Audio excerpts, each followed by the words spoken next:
I'm watching stars on the roof, like I'm on top of the house. It's that boy from the group. Oh.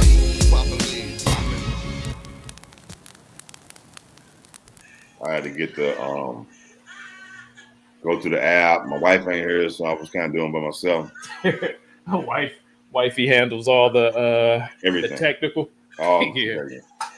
yeah. They You know. females be good with that sometimes, man. Yeah, Oh no. because I gotta it go to her phone. Okay, let me do that. Yeah, everything in my whole life, all my passwords, security codes, everything is in her phone. Oh damn. My Okay, friends hold be like, on. "How do you do that?" I'm like, "Shit, I'm married. Yeah, it's your wife. I ain't got no, I ain't got no side piece. Yeah. We can exchange phones. Shit, Ooh, so you in a real comfortable yeah. space. Oh man, at the tip drill, shit. Where else you go? It was over. I woke up that next morning at the tip drill and was like, you know what? I gotta get my life together. I gotta get my life together.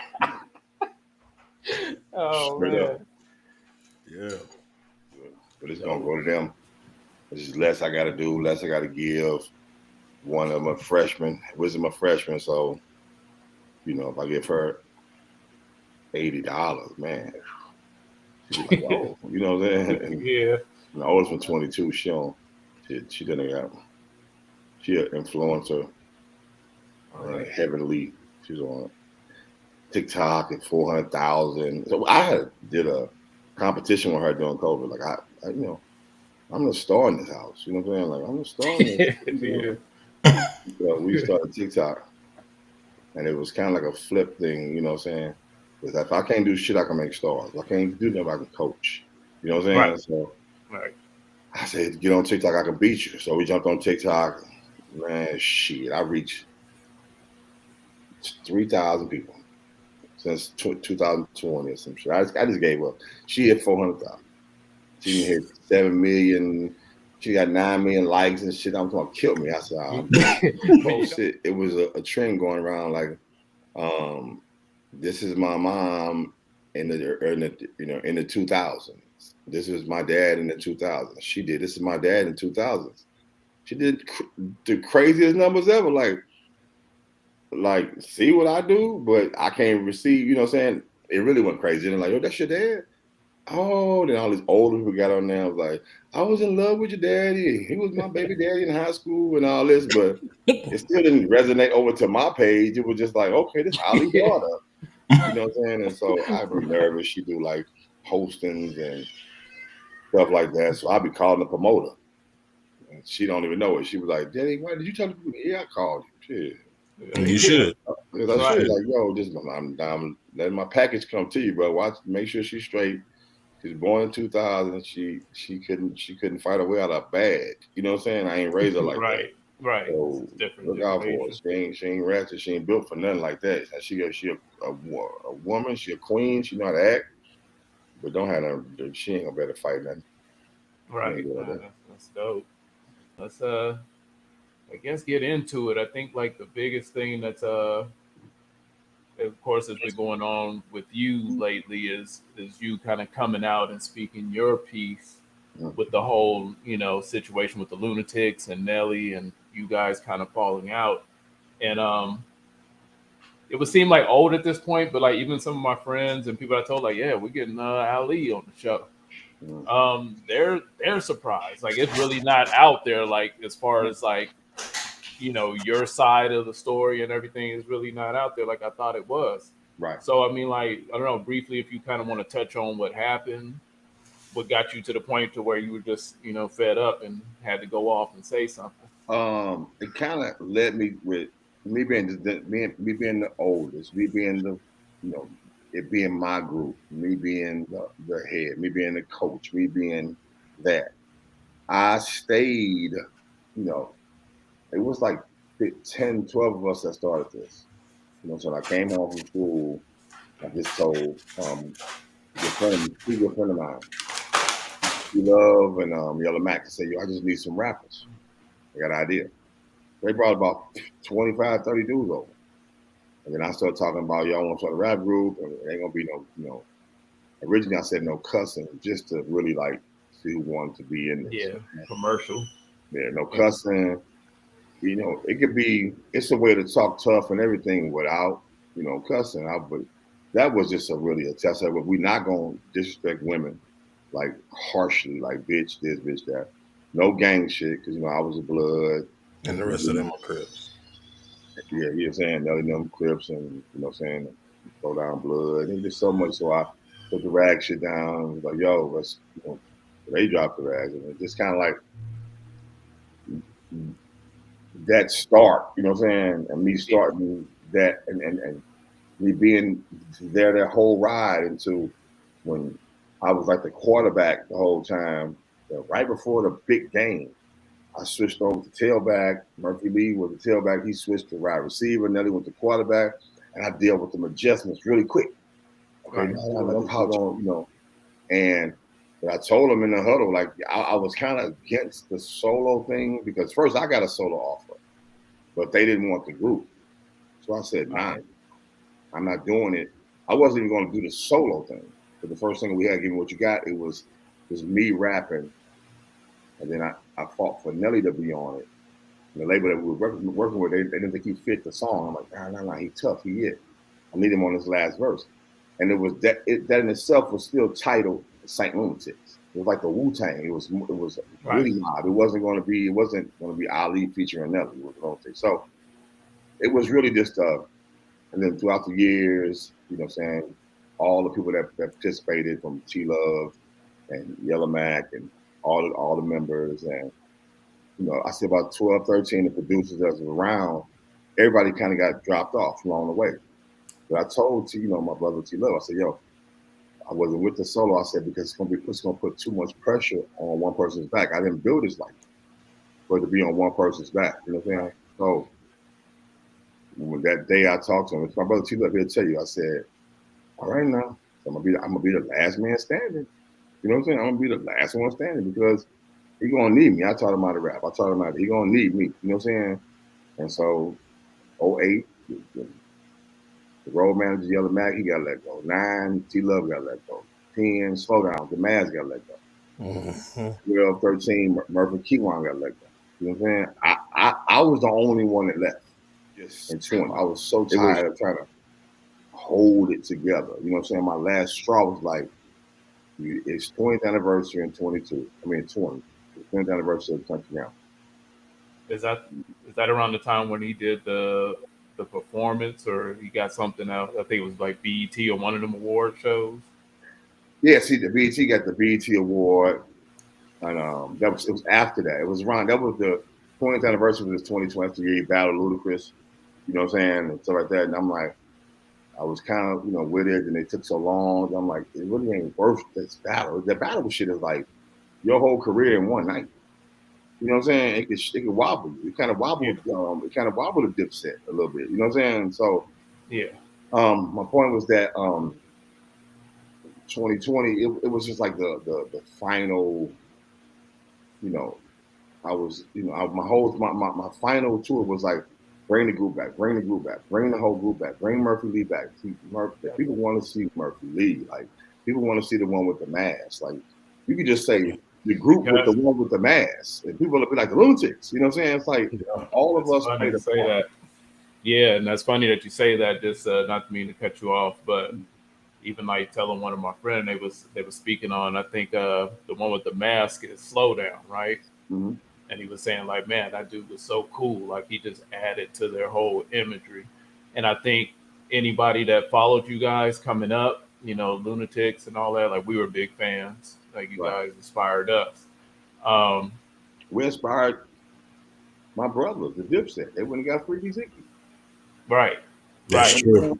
Right. They went and got Jewel Santana as a Murph. No disrespect, you know what I'm saying? Like they're my brothers, but we changed it. You know what I'm saying? Like we just changed it where you can bring a homeboy who won't even do nothing on the stage. You know what I'm saying? So, right. And I think people that even followed you guys, like you could see that when it was really at its peak, that it was a collective effort. Mm-hmm. Even with Nelly in the front, it was still a collective. Like Nelly doesn't work necessarily without the guy with the mask, without Murphy Lee's energy, without Big Leezy in the background. Like it doesn't work. It doesn't look the same. It was all that made Nelly Culture. that image. Yeah, it was like a culture. And that's what I was trying to explain the whole time in 17 and 18 and 19. I'm just like, oh, because he wanted to get back. He was just, I want to get back to where I was at. I'm like, well, let's bring them. Well, he was saying, man, I don't want to go back. And I'm saying, you want to get back, but you don't want to go back. It don't make no sense. Like, you just don't understand the importance of slow down. I know he didn't rap anything, but it was kids that loved him. Correct. You know what I'm saying? It's people that Murph, Nelly had a big security guard. My cousin Big D. Murph had 2 security guards. He had to. His fans were just fanatics. Right. You know what I'm saying? I'm 6'5". You know what I'm saying? I didn't need none, but I was always super cool. I came off, you know, dudes walking out, walk down the streets in Miami, neck and everything. If you just go speak to dudes and speak to the rough ones, like, well, they just, you solid, bro, you solid. You know what I'm saying? And just keep it moving. So I didn't really, none of us had any ill wills towards Nelly being the most famous one because we were just the Beatles. He's John Lennon, Murphy Lee, Paul McCartney. I'm Ringo. Who gives a fuck? You know what I'm saying? Right. So it was never a thing. But at the point I was making completely was, and my final straw was like, bring the group back. It was March 2020, right when COVID hit. We was overseas, and he was just like, I don't want to. And I just said, you know what? I'm just gonna go get in the mud with them. You know what I'm saying? Because Murph and Keywan have been gone since 13. They struggled for a little bit. We got it. That's crazy. There's a lot of things that people didn't know. You know what I'm saying? So they gone, and you know, he was upset about something, and I understand why he was upset, but I didn't understand. For me, it's nothing that's worth being upset that long. I had beef with Averb. Me and Averb had beef a little bit. Boom, we back. That's my little brother. I'm back with Big Bro. We talk. I can't hold a beef that long if it's not, you know what I'm saying, if you ain't do something to my wife or it's just not that, you know. So that was he just would not. He told me he wouldn't, and he told me though, honestly, and he had the right, you know what I'm saying, it's his show, this Nelly, the Nelly world. He's like, nah, I don't want to bring him back. You trying to force me to do something I don't want to do, Lee. And I always been the oldest, so I kind of, you know, my word is kind of strong, and I'm like, yo, you ain't even got to pay me no more. Just bring Murphy Lee back. I'm telling Slocum City, like, yo, when he bring Murph back, the number gonna go up. So more money is gonna But be. What was the deal behind like them being outed first? It was a situation with a guy that Nelly had beef with at home. You know what I'm saying? At St. Louis shit type shit, and they had beef. He had beef with him. Yet Keywan and Murph and all of us had our own separate relationship with that dude. You know what I'm saying? He's like a promoter dude. Oh. And him and Keywan was making money together, doing shows, doing parties, and all that kind of shit. So when him and Nelly got the beefing, he did throw some crazy shots at Nelly. And Nelly was like, yo, stop hanging around him. Keywan and Murph, Murph and City still stayed around. You know what I'm saying? True. I know exactly what you're talking about. I didn't, Slim. I didn't, but I know. Yeah, so but I was just, you know, I'm just down like that. You know what I'm saying? I talk to Slim now because I wasn't really mad. But if you tell me to be mad at Jay, I'm Jay. I'm mad at Jay. Nelly said, fuck it. We mad at you. If this is over with, I ain't mad. I'll tell you I ain't mad, bro. I wasn't really mad. I just rolled with the team. So that's what it was. You know, they was around him. You know what I'm saying? He had a party, and it just kind of like blew up. But I didn't think it was just that. You know what I'm saying? I think it was. I figured he'd be mad for a little bit or whatever the case may be, but I think it was going on from 13 to 14, or 15 to 16. It was always kind of like, let's go get this money, Lizzie, so we can bring them back. Okay, cool. So 14, 15, we on a roll with New Kids on the Block, the TLC. Like, wow, it's crazy. Like we going into some in 2015, 13, we went diamond with Florida Georgia Line. Baby, you're a song, you make me want to roll my window. We went diamond again in 13. So it kind of you were part of the country group, like that whole movement and everything. That whole, and I didn't write that. He wrote that, but I was at that time. I was just on him about, man, let's just switch over. I was about 41 at the time. Like, man, we could just switch genres. I always had a dream of being the Bee Gees. You know what I'm saying? The Bee Gees started off as a folk group, and they went to country, then they went to like this and then the disco. I was like, yo, we could just switch genres because we love so much, music. My father was into jazz, and now he loves R&B, and I'm really into like stuff like I'm the country music. My mother was from Appleton, Missouri, so I grew up. My parents are old. My parents are your grandparents' age. You know what I'm saying? My grandmother was born in 1891. Wow. My grandfather was born in 1886. My grandfather, my dad, they had my dad when my grandfather was like 50, and my grandmother was like 45. So, you know what I'm saying? So just my grandparents. I'm still getting wisdom. I got wisdom from who parents were slaves. You know what I'm saying? My grandmother was born in a time of 1800s. You know what I'm saying? I graduated high school in 1991. When I graduated, she had a grandson. You know what I'm saying? So I say all that to say that my parents were older, and he was into Patsy Cline, Oakridge Boys, Alabama. So as a kid, I loved country. Like right now, I listen to a lot of country, Derek Rucker, and just a lot of country music. You know what I'm saying? So I always wanted to switch over into these different lanes, man. Like we could do so much. Now you murdered the game. You got the biggest debut album in hip hop history. Nobody ever came out. No cosign, no Dre, no Eminem, no shot at him. Just nothing. Boom, nothing. Just come out. You're saying like boom. Took over the city. Took over the world after he took over the city. Yeah. They were trying to hate too. You remember how like a lot of the dudes, they were used to more maybe like a harder sound when it came to the hip hop. So like I remember that time, and people, a lot of dudes was like, "Oh no, that ain't it." He kind of singing or whatever, like what is he? And then by the time I actually listened to it, I was like, "Damn!" Like, wait a minute, like these dudes is on to something. So it was that. So at that time, that was the beef with them, and it just went 13 and 14 and 15. Now we on the New Kids on the Block tour, and I'm talking to Q on Murph, but whenever they hit me, I'm sending them money. Spud sending them money. You know what I'm saying? We ain't leaving them out there, not us. You know what I'm saying? I just didn't think it was just that big over that topic. You know what I'm saying? To where we kept going. And I always sent them money. Every time they called me, asked me, my hardest part was getting into it. It really was on Cash App at the time. You know what I'm saying? Right. They kind of got their shit together to where you be out of a situation so long, you're accustomed to being out of it.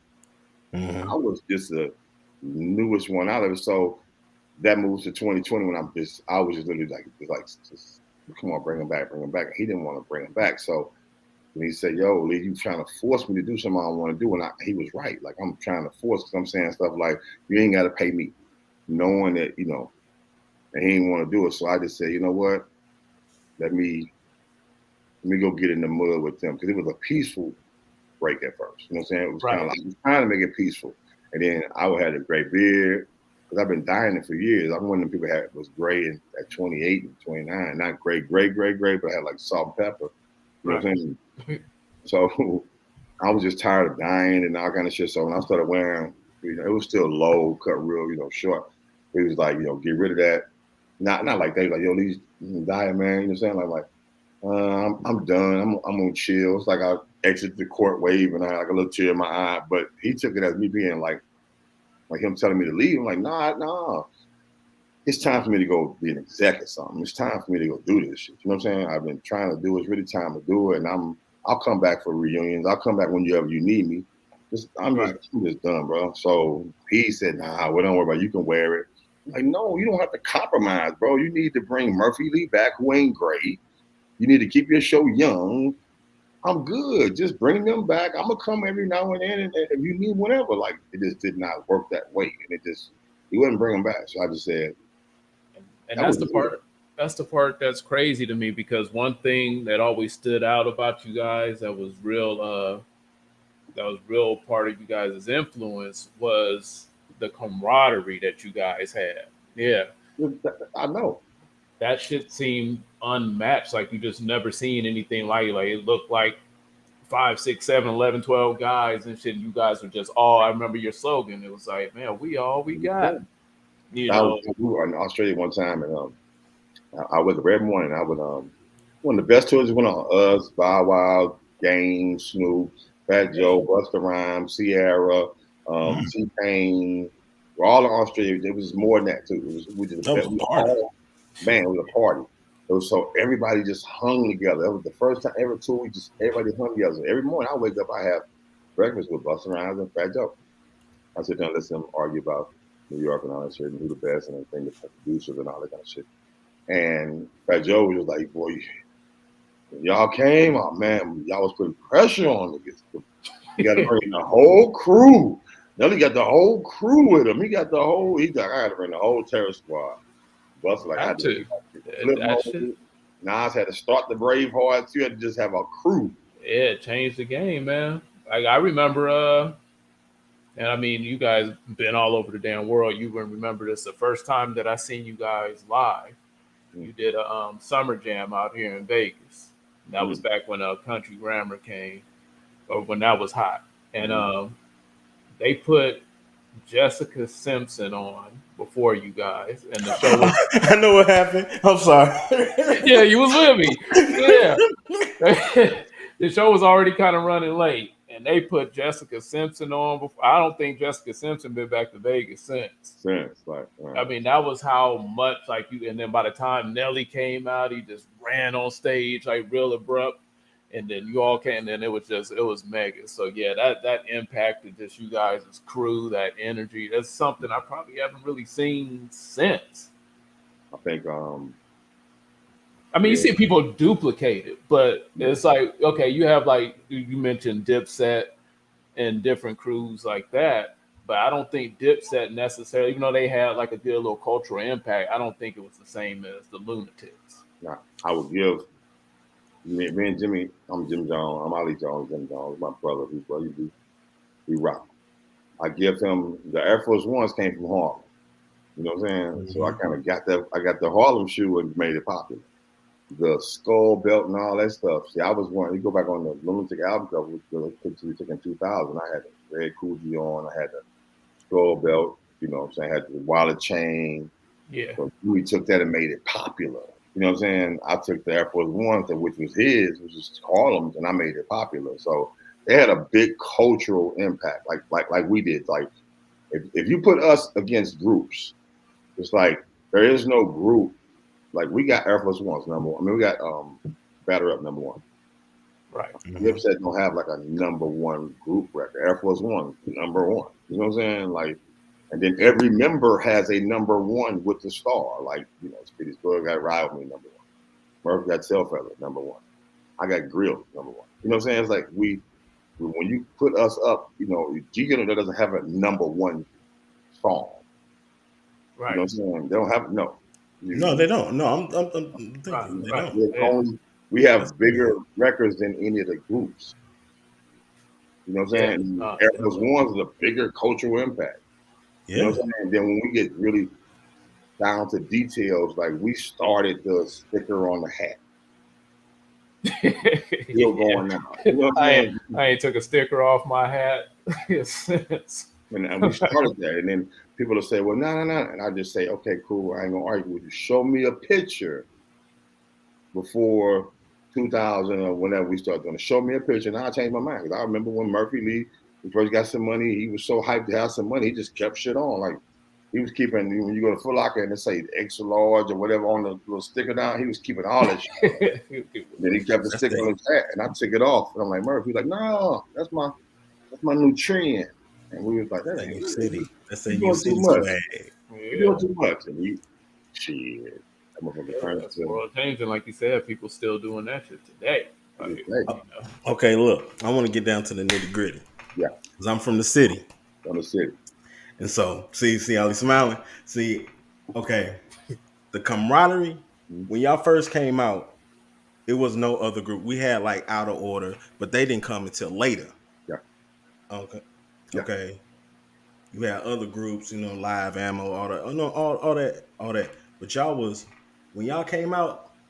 I'm not gonna lie, people was hating, but people start forming groups, like straight rap groups. Mm-hmm.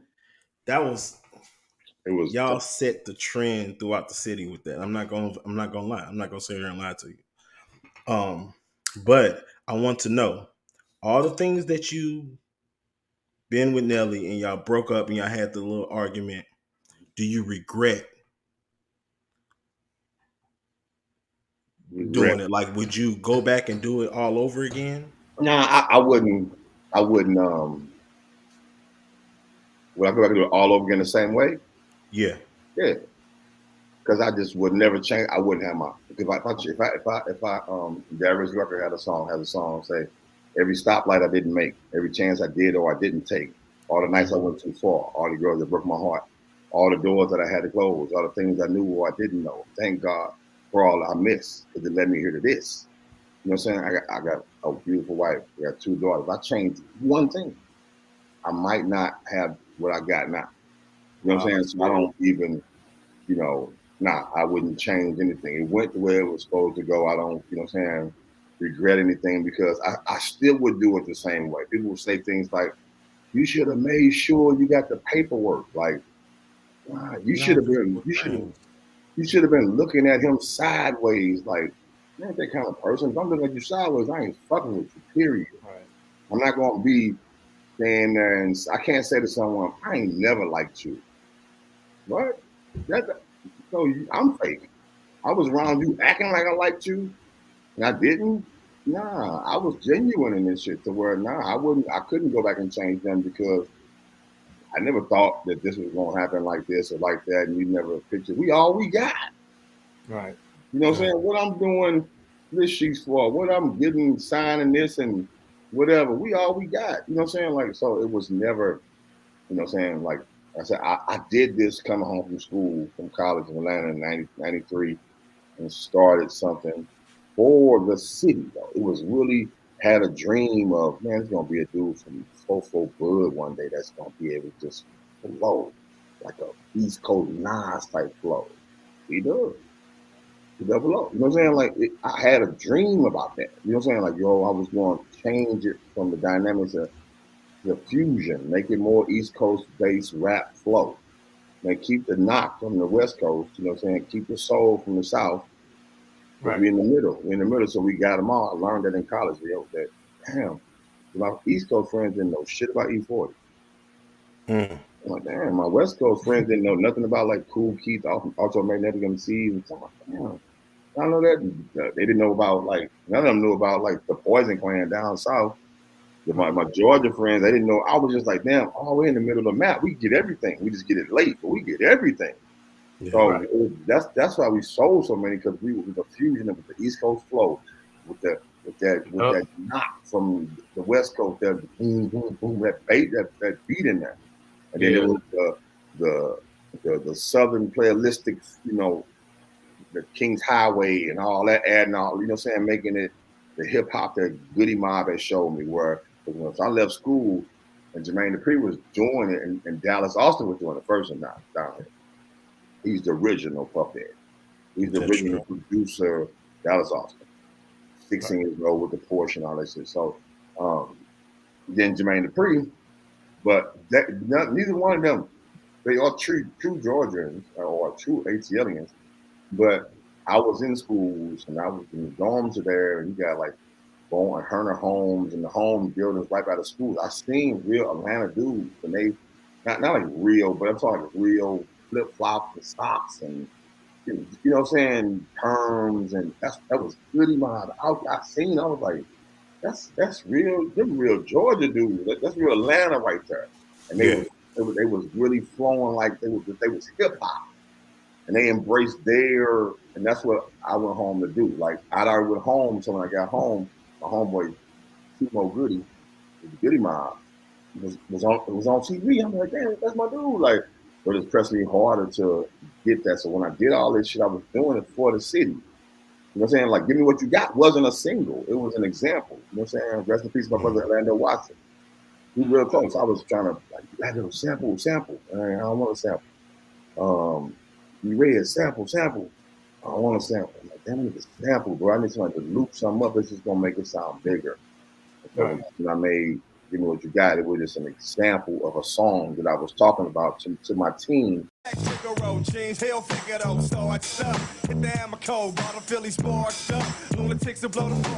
I was just coaching at the time. Like, yo, this is what y'all got the lyric game down and showed y'all that. So now, if you put it over one of these loops, it sounds bigger. You know what I'm saying? Yeah. So that right there just turned into something. Yeah. Nah, I wouldn't go back and change anything. And yeah, it was a lot of groups without warning, out of order. All of them came later, and I don't mind.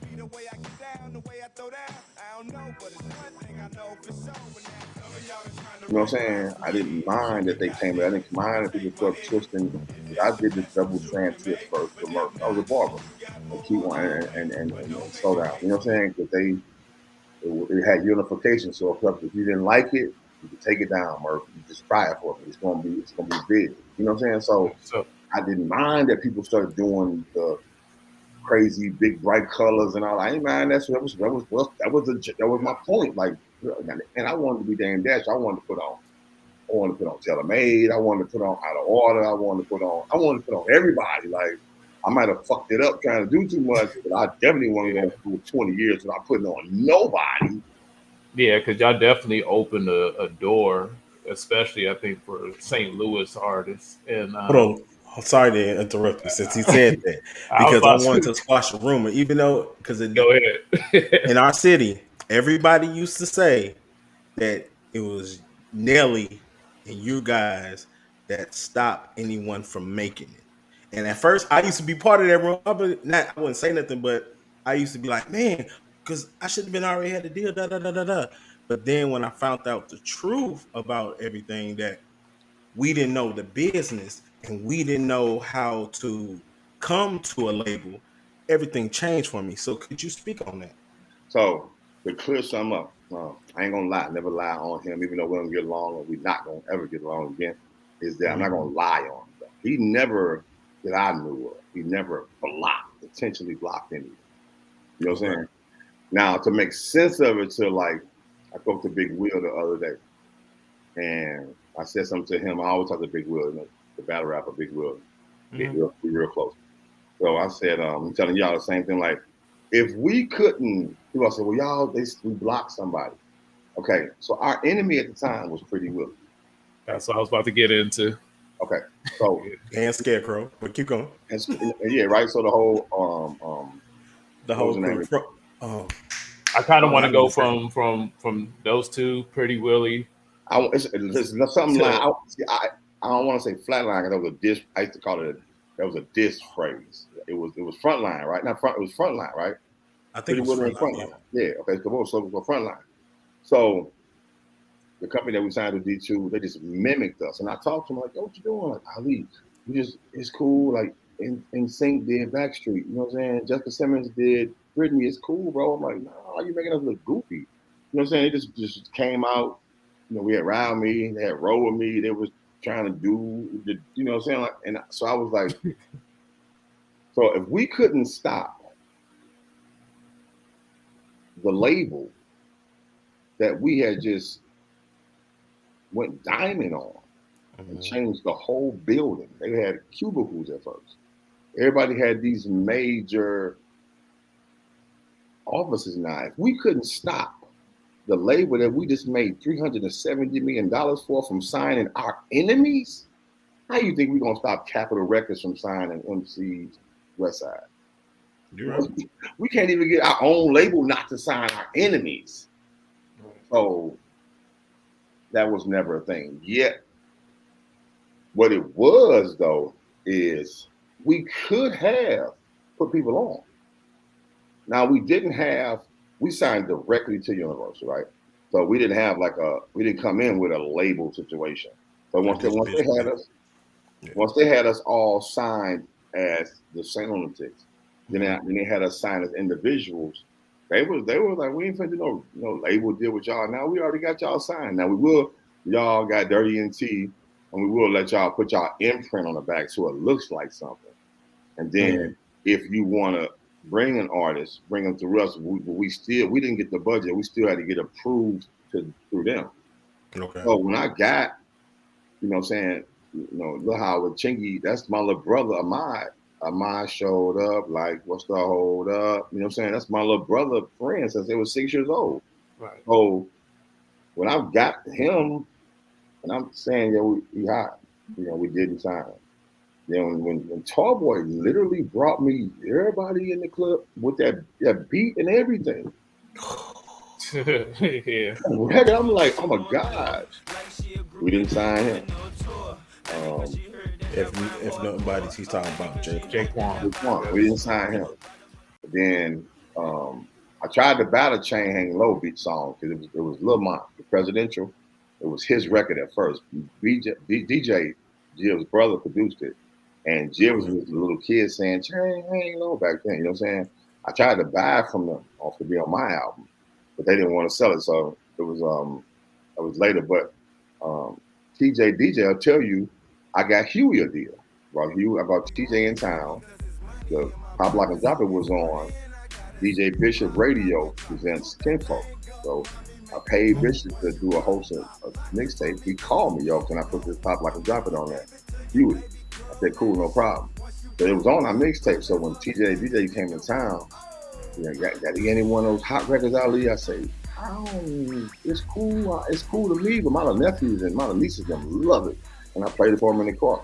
A couple of months later, he hit me, Ali, I got him a deal. Where you want your money? I'm like, I'm cool. Just make sure the dog eat is straight is straight. So I'm glad that me and Huey worked it out, you know what I'm saying, before he passed. Because when we went to Vegas, he asked me, it was 10 years later, you know what I'm saying? Like, could you give me a deal? And I'm like, yeah. And he's like, why you ain't never say that? And I'm like, it wasn't important. It was at that point, I couldn't, I honestly, if I had let it be known, it never would have happened. Because somebody was not going to stop it, but he was going to, not co-sign it or kind of do a little real smooth as, just something I don't really want. I want kind of somebody's gonna hate. Let's keep it on. Yeah, it's gonna be a negative, like with me. If I get a job offer or something, we might tell y'all, you know what I'm saying? Oh, man, call y'all, let y'all know Ali coming for a job, and I ain't responsible. I ain't like, damn. Then y'all thinking like, why is he saying this? Like, yeah, right. Is Ali gonna do something we don't know about? You know what I'm saying? So I don't, so I didn't speak nothing about that but I got Huey that deal, and then TJ got him with Memphis, and but it was never really a straight go to the station, don't play that song, not that I knew of. You know what I'm saying? It's so much that I've learned in the couple of years, so but I never knew of anything like that. But it wasn't no cosign. I mean, we could have easily co-signed people. Right. It don't cost us nothing to co-sign people.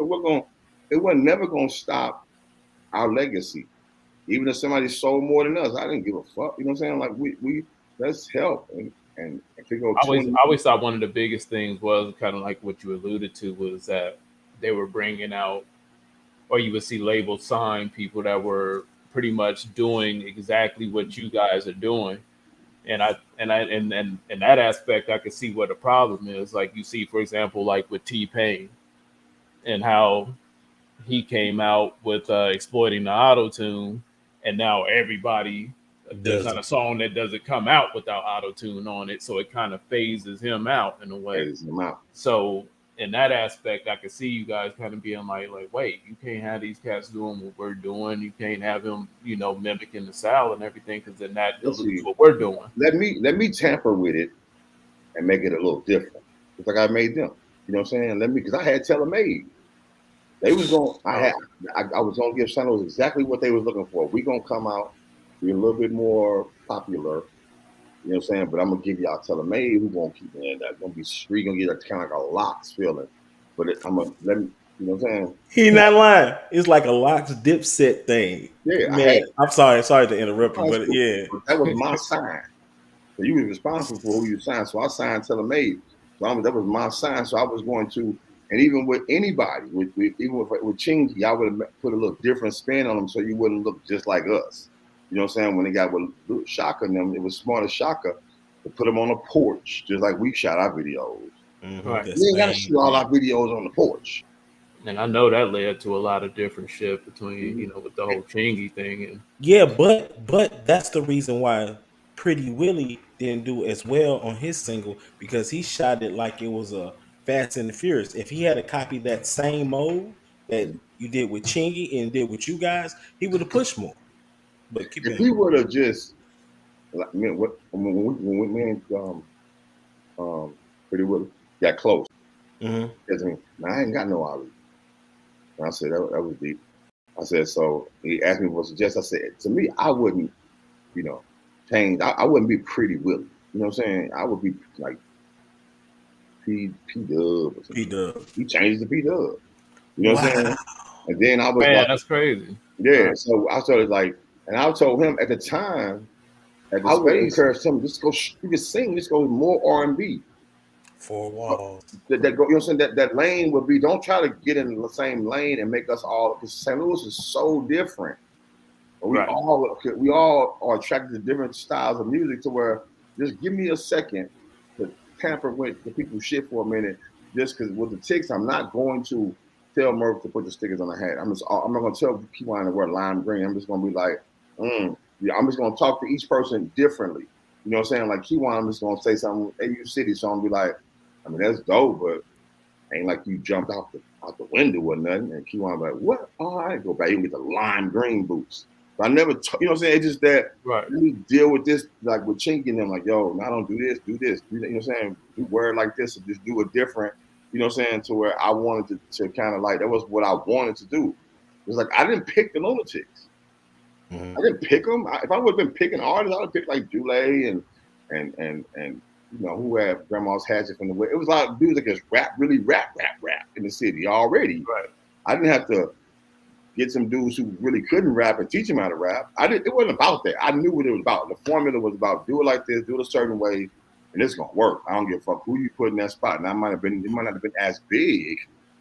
You know what I'm saying? Because maybe I left up with Nelly and Murph or whatever. But I'm saying I didn't even pick them. I didn't say, yo, give me a chance to get. If you gave me a chance to pick some rappers, oh man, I made a home run. Like so, Right. nah. But it was that. It was just that. But it was never no real. No. It was only thing like one thing that like Chingy could be. I said like, well, Chingy was with my little brother. His name was Thugsy. When he got a record deal, he changed his name to Chingy. So when they asked us, did we know Chingy? We didn't know Chingy. No. We know what you're talking about. Like they said Thugsy, we was like, yeah, we had just changed his name, so it could look like we was hating to Jermaine Dupri or something like that when we didn't really know what we was talking about. That's why I will say that. But yeah, it was we could have signed something. We could have did that. Well, to me, not now bangers, not now everybody to the club, but what's that Whole nine. Come on now. Nobody wouldn't have got out without coming through us, and I'd make sure that shit was right and make sure their deals was, you know what I'm saying? I wanted to do that because Nelly had a joke that I was like, Ali won't, he wanted to be like, send in group 43, send in group 43. Right. Be funny, but I was like, shit, let's go. Let's Master P this shit. How long Right. is it gonna last? You know what I'm saying? So that was that. Yeah. No. So, Definitely. you got any other questions? Because I want to ask one more. It wasn't never really and just go to the station and say, don't play this artist or just block this artist. It wasn't never that. Yeah, I like later on when I start going to knowing people from the radio station, going to the monastery faithfully, getting to know people. That's when I start finding out about because I got a friend named RB. He his uncle bodyguards for Nelly because he a Crip, you know what I'm saying? And RB he got long dreads. You probably don't. Uncle, what was that? I forgot his name though. I would know him. Big dude, your color a little bit. I forgot, Big but B? basically, Big B? Big B? It could Back be. in the day, Big B? It sound familiar, but I'm not for sure. This recently or this was a long time ago? A long time ago. It was Big B, back in the monastery days. Okay. Yeah, it was Brian Jones. I'm Ali Jones, my cousin Brian. Okay. Yeah. So you didn't understand. That's what made me think, man, a lot of people just throwing bullshit out y'all way. Yeah. And it started making me really understand, like, damn, so they're not really that bad. Even though I never got to meet you, I seen you sometimes here and there, but I I know Murph, JE. I used to go to school with him. Like I Charles. went to Rittner. Whitney. Okay, yeah. I said, Yeah, well, yeah. yeah. So, and when y'all was going through y'all Sony deal, I used to talk to him. He'd come up to Denny's and he was just telling me everything that was going on. So I was like, oh, okay, I'm learning more.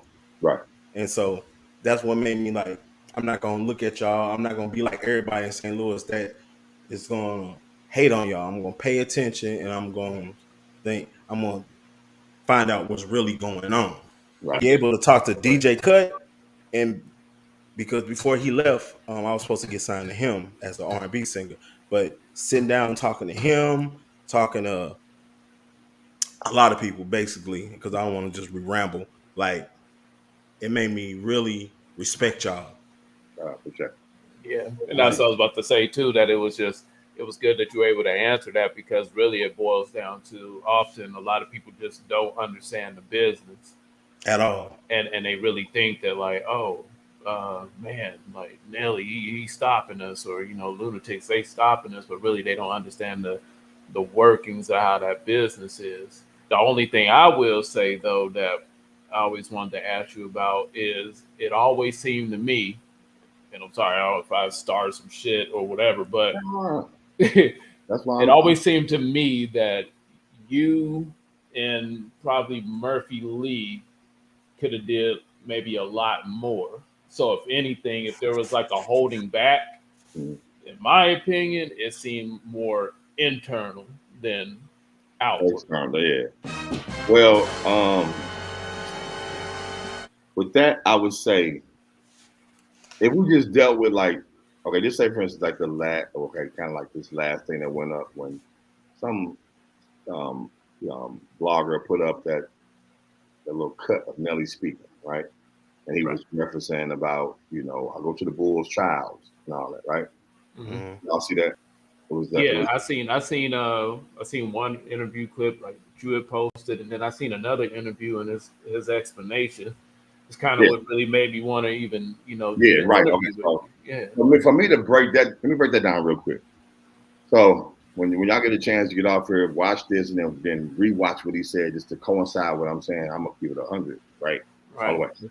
So he said in the beginning, so we're hooping, but you get me to hoop.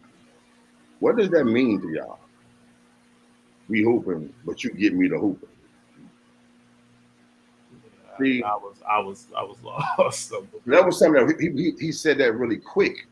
Lunatic language, we listen to every word you say. You know what I'm saying? That's how my daddy was. So I would do them that way, and they end up doing me back. That was a lunatic way. What you say? No, no, Brecker. You said, hold on now. Say Right. what you mean when you say. So I heard what you said. So we was hooping, but he got me to hooping.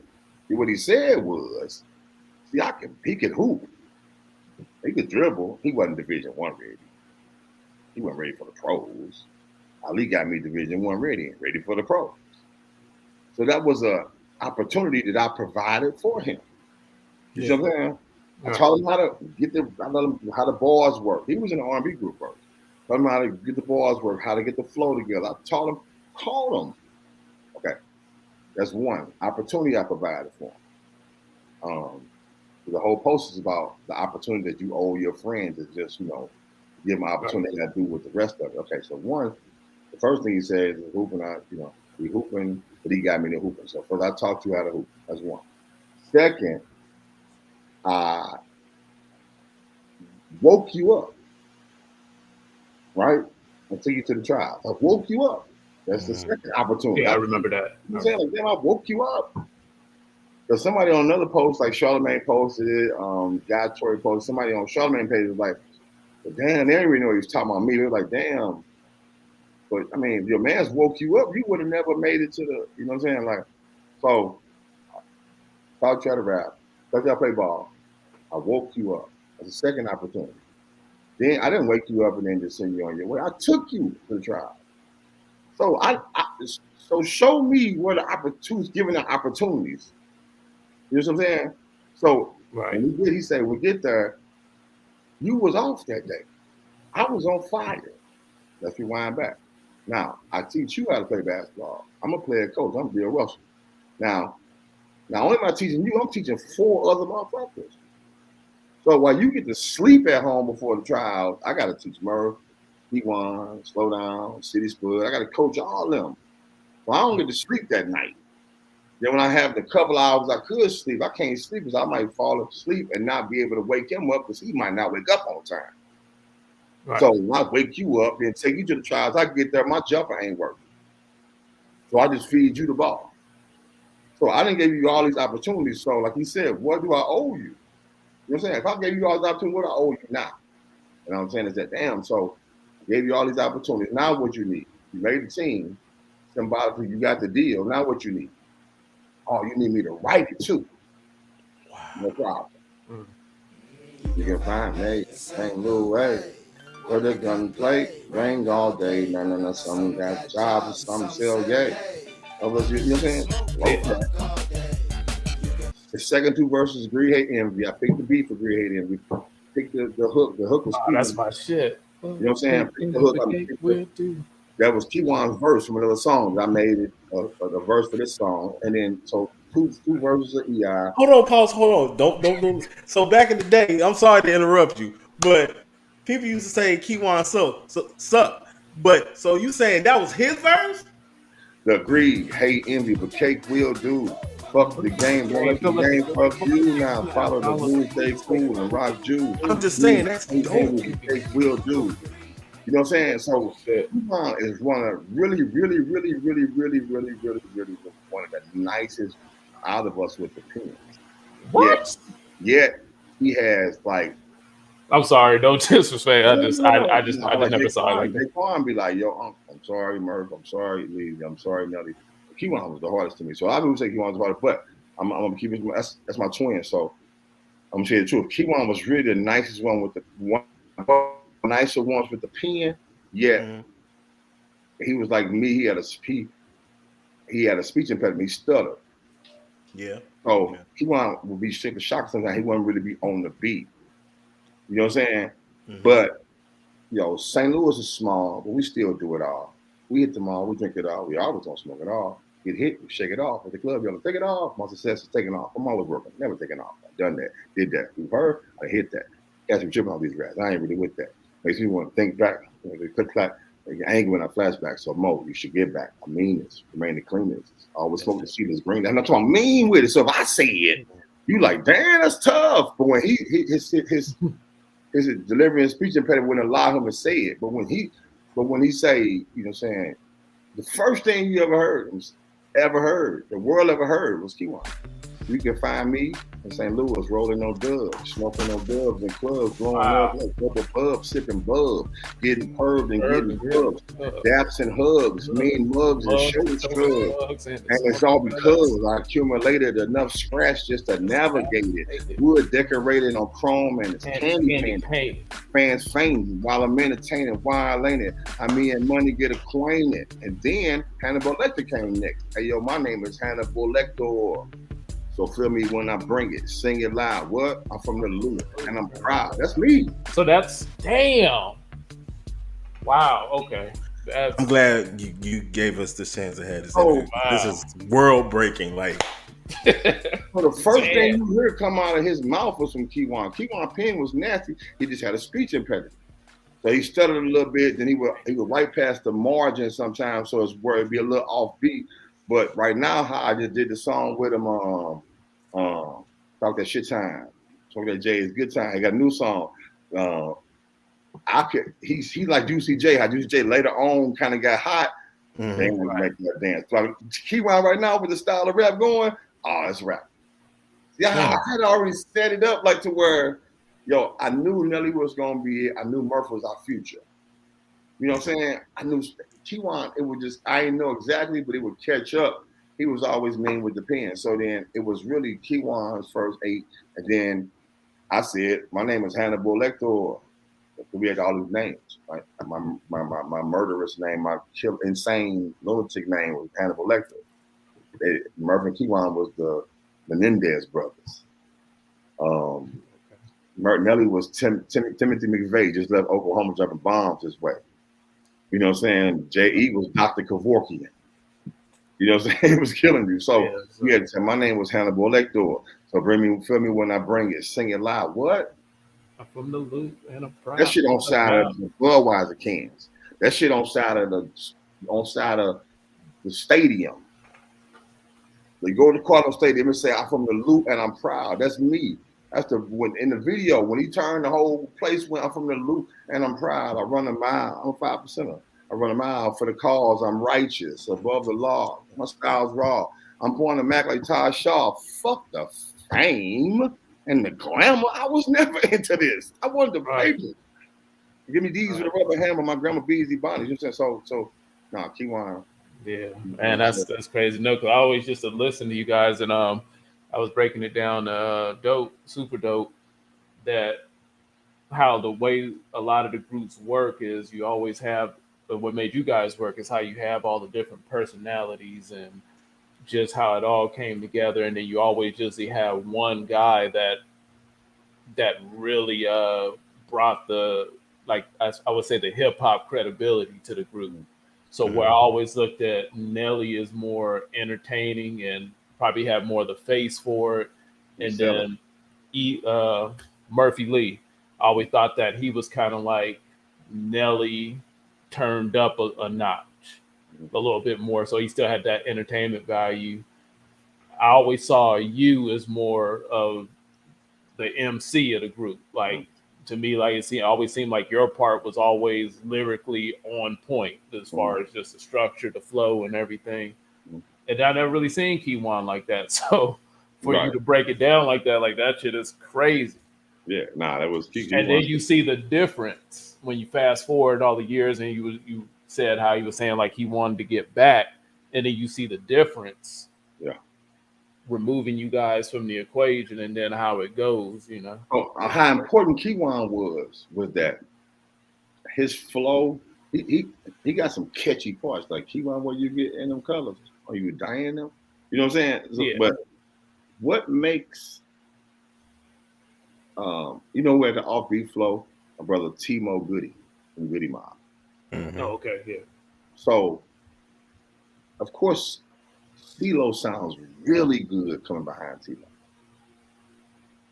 So, of course, if I position it properly, you know what I'm saying?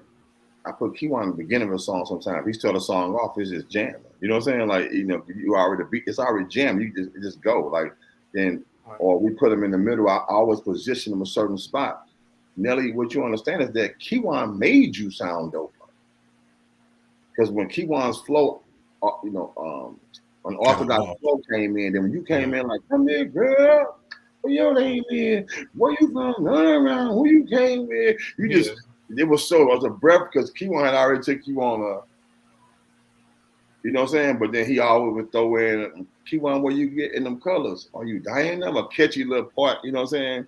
And the thing, so, but nah, it's the science of a group. Yeah, it's certain things, the certain songs I gotta come first. You know what I'm saying? Let me in. Well, I can't hit it, make you want to be with it. You know what I'm saying? You gotta come. We always sign stuff the situation to where, and we tucked Kiwan in a certain spot to where it wouldn't. You know what I'm saying? It wouldn't. And Kiwan never cared about it. He only cared about being in the group with his brother and his best friend and pushing. He has so many other dreams, fashion. All that shit that you was seeing, vocab, Kiwan was designing this shit. All the double let me take my headphones off again. All the double headbands, that's Kiwan. He had a job to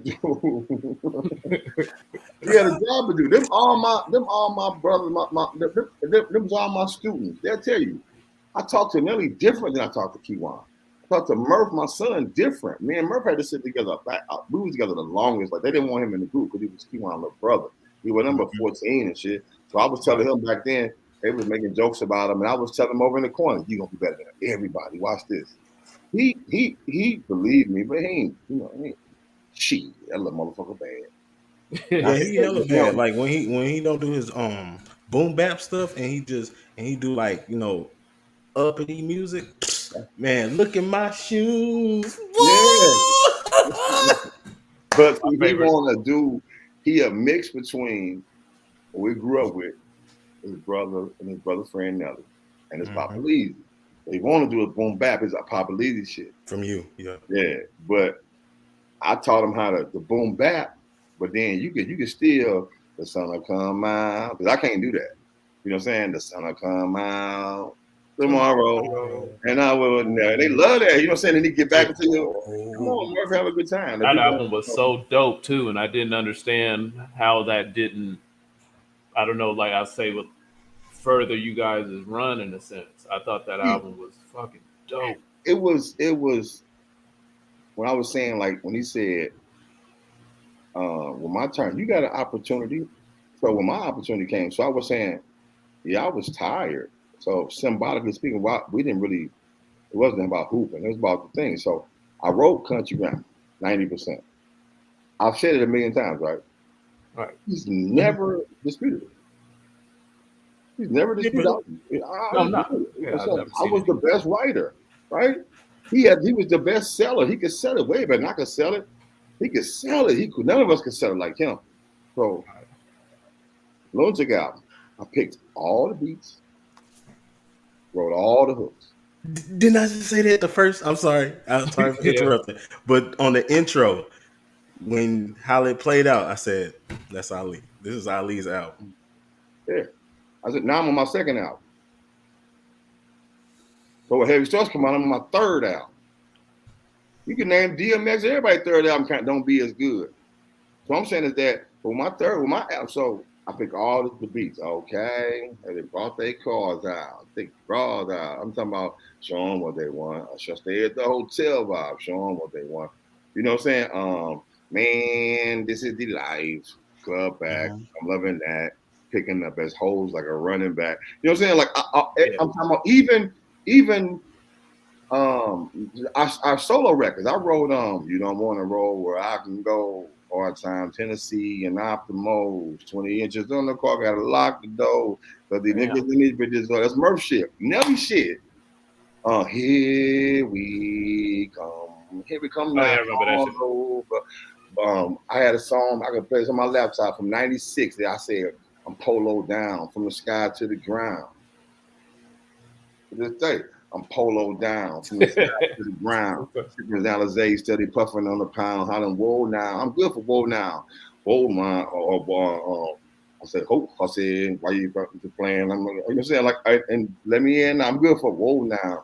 Hold down, beat it up. I'm going, hold now. So even Nelly's solo song on the album, I wrote the hook and helped him with the verses. So I did all the beats, wrote 95% of the beats I picked. I wrote 95%, came up with 95% of the concepts, 95% of the hooks. All they had to do was write their 16s. I wasn't on trip, that's what I did. So my album come, did Nelly wake me up? Because he said, I woke him up for the trial. Did he wake me up? No, he came up. Matter of fact, he came a week late to my shit and didn't help me at all. I just sold you 10 million records, went diamond. You the biggest artist on this planet. You wouldn't even come help your man who did it for you. And that's what I was saying. That's what it always looked like. More so to me, it just didn't seem like the energy was reciprocated because it always seemed like a collective effort. And then when it came time for Murphy Lee and Ali and Key-One or anything out, or the Lunatics even, like outside of just, Nelly, then it just didn't seem like that same energy was like breathed back into those and make those as big as the Nelly moniker was. It would be enough to say it was, especially when a crowd would come around and to be like, but it really wasn't. So like me and Murph, we didn't get budgets for our album. Like when we did Country, we got like a $300,000 budget. Now they got like an advance, like 40 grand, 50 grand or some shit. You know what I'm saying? The rest were to pay J.E. for beats and Spud and shit like that. And you get features and shit, which we didn't really have them but Lil Wayne. So, which is Lil Wayne's song on there on Country Grammar, I wrote everything except Lil Wayne part. I wrote the hook and everything else said. Let's make a meal young. And then the next song, let's make a meal young. Throw them rappers, let's make a meal young. Keep it real for Triple O. Highs low from Penny Henny and Highs low. I wrote that. The verses were, I falls through in a Hummer, Murphy to Don, Lizzie Kiwan, with the best thunder to Sean John. So when the city would always say, Nelly, you need to go back to that country grandma, I'm telling you, I was hurting his feelings. And it making me feel like, damn, y'all chill out. Because all y'all saying is you need to go back to that Ali write everything. But I mean, that was the shit that was working. That's the shit that was doing. So when my album came, him and Kuda got the budget. He said on an interview, I ain't like Bullshit. So if you got the budget, you control it. You ain't push Bullshit because you already told me you ain't like it. But you ain't tell me you ain't like it at the studio. You told me you ain't like it at the video shoot.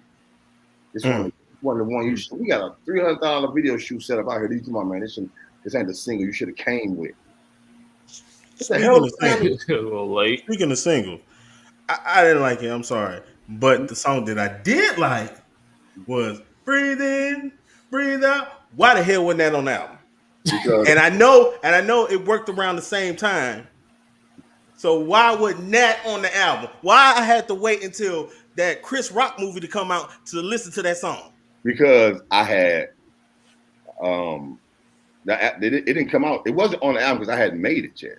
See, when the album dropped April 23rd, 2001, right? 2002. When it dropped, I got a call that said like April 27th from Hollywood Records, like Disney. And Courtney B called me and said, yo, they got $350,000, $400,000 for you. You come up with a single. I told them you already got it. They're gonna send a check over. So I said in my car, with the car running in my driveway where I wrote best. For 24 hours, ran out of gas. Almost ran out of gas, had to go in my other car, get gas, put gas, to go get gas. Just sit in the car all night, calling Chocolate Tie. Like, listen to beats. And I came up with like, yo, that dance they be doing. What's it called, Chocolate Tie? What's that dance? She said, I don't know, I'm gonna call you back. He says, Chicken Head. And she called back and she said, oh, people say it's the monastery. I'm like, damn. She said, well, she kept trying to figure out what it was called. I said, fuck it. That's why I was do the Chicken Head, go on, let it out, and then do the monastery. I just said them both, like, fuck it, I don't know what it was. Right. I had made that afterwards.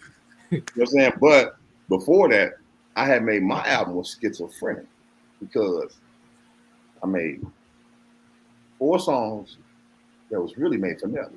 Because I had just wrote Country Grammar. I was fucked up mentally, you know what I'm saying? I had made 4 songs that was really like lunatic record. Because I had just wrote that motherfucker, we went double platinum. So I had lost myself a little bit. Like, they really want me to, you know what I'm saying, how many meals must we steal till they respect the L and realize it ain't for us. It's all from the veil and the past stats so I can educate the uneducated and stress the fact and celebrate it. We finally made it, went from £5 from Mr. You know what I'm saying? Do they really want that? And I'm damn, should I do that? I wrote him that shit, you know what I'm saying? You know. So my album was really, if you look at it, you got 4 records that way. Bugetto and shit like that. And then you got 4 records that's like lunatic records. And you got 4 records that's like 360, Oreo, just lyrical records. I really didn't know where to go. I was in there by myself. My team wasn't in there with me. You know what I'm saying? Like, nobody was with you? Nobody. By myself. But also in defense of them, even Nelly. He should have been in there because me and him was the closest when it came to making them records. You know what I'm saying? Like, but I ain't tripping. But even him though, to my point, why do we need to help you? You taught us. You done wrote everything. Why do we? In their defense, it's like, but I need y'all. When for y'all was there too, throwing lines in, saying shit changing. No, they don't say it like that. You should have said this. I'm like, okay, boom. But I'm really writing it. I'm really saying it. And Nelly, it's his song, and I'm saying it. Then Murph might add in, no, I don't say it like that. Say this. And then I say, all right, say this. And then I might do 3 or 4 more lines, and Kiwan might say this. And then you know what I'm saying? But we all was working together and we come up with them dances and shit while we in the studio. You know what I'm saying? All that. You know what I'm saying? We ain't had no dances for my video, for my album. We came up with the EIs and all that and all the. The Midwest swang. We came with that in the studio while we were making the album. Right. And we was down in Miami. Niggas was Memorial Day weekend. Niggas was gone with nobody else by myself. The whole album. So I didn't know where to go. Like, should I write like Nelly album? Should I write like a lunatic album or should I go straight hip hop on them? Man, I don't know where to go. So I just made an album that was just in a 900 different directions. Yeah, no, that makes sense. If we on, but while we on records, I know it might be a little off subject. One of my favorite songs that probably I don't think get enough. I just think it's just a cool damn song. What the hell is Red Hot Riplets? Oh, I could tell him. Sorry. No. It's I your love thing. that I'm fucking sorry. song. I'm sorry. It's your I thing. love that that damn I song. got Said I My was first thing cool was Red with it. Ripley. What? It's With some St. Red Louis. Hot Riplets. It's our main chips, bro. It's like the greatest chips in the world. You hear me? You get you a prickle and you get you a pop, bro. Like You know, for the vest, you gotta be a vest. you hear me? You know what I'm saying? You your vest so and I Budget. yeah. So Murph, he got his sales. He went got a Grammy, ended up going platinum with the shipping and everything. But then when he get for money on the returns, he still got to wait for this $500,000. What $500,000 that we gave to Nelly? You know what I'm saying? So we all helped Murph. Nelly helped him with the, you know what I'm saying, Taxi, hold up, wait a minute, let me with that. Nelly helped him with what's gonna be. I did what I do for Murph. This goes out for my East Coast crew. Throw your ease up in the air. If you feel, man, that's what he had. He had Cardan on there. He had Roscoe, Caribbean brother. He had like Wayne, Lil John. Because I would always do songs so we have a reference. I did that song. You go back to the Diplomats CD called the Diplomats, where they on the front. Jimmy got the thing, and they go to you'll see. Just type in YouTube, Dipset featuring the St. Lunatics, and that's gonna be me and Jim Jones did this song first. Me, Jim Jones, Juelz Santana did that song first. So I did that one for Murph. You can have that one. And I did Red Hot Rippers. That's me. I need some Kool-Aid. Well, Red Hot Rippers. Tell them what you need, man. You all that in the bag of chips, and I just want to know what we need. It's always gonna be, but it's like that's like you're not the only person that said like, yo, it wasn't a single number. One of my favorite was Red Hot Rippers. And I'm like, that's my record. You know what I'm saying? What I did for my son. I'm like, I'm here for Murph. Like, y'all got you. Where that record right there, but also I want to give credit real quick. When I was around Jim Jones and we did This Goes Out, that's the first time I had seen somebody punching. They had rented a hotel room in the W, right? We were staying in the W also, but we was in LA. We was going out to the studio and shit. They just get the $300,000 from $250 from Dame Dash. They fly out to LA, get a big old suite, set up the microphone, put some foam around and then shit like that, and had the computer and just record the album right there. And then Jimmy and them would just punch it. And, I'm a diplomat. Here, pause. Wow. I'm a diplomat. I get down like that. Here, pause.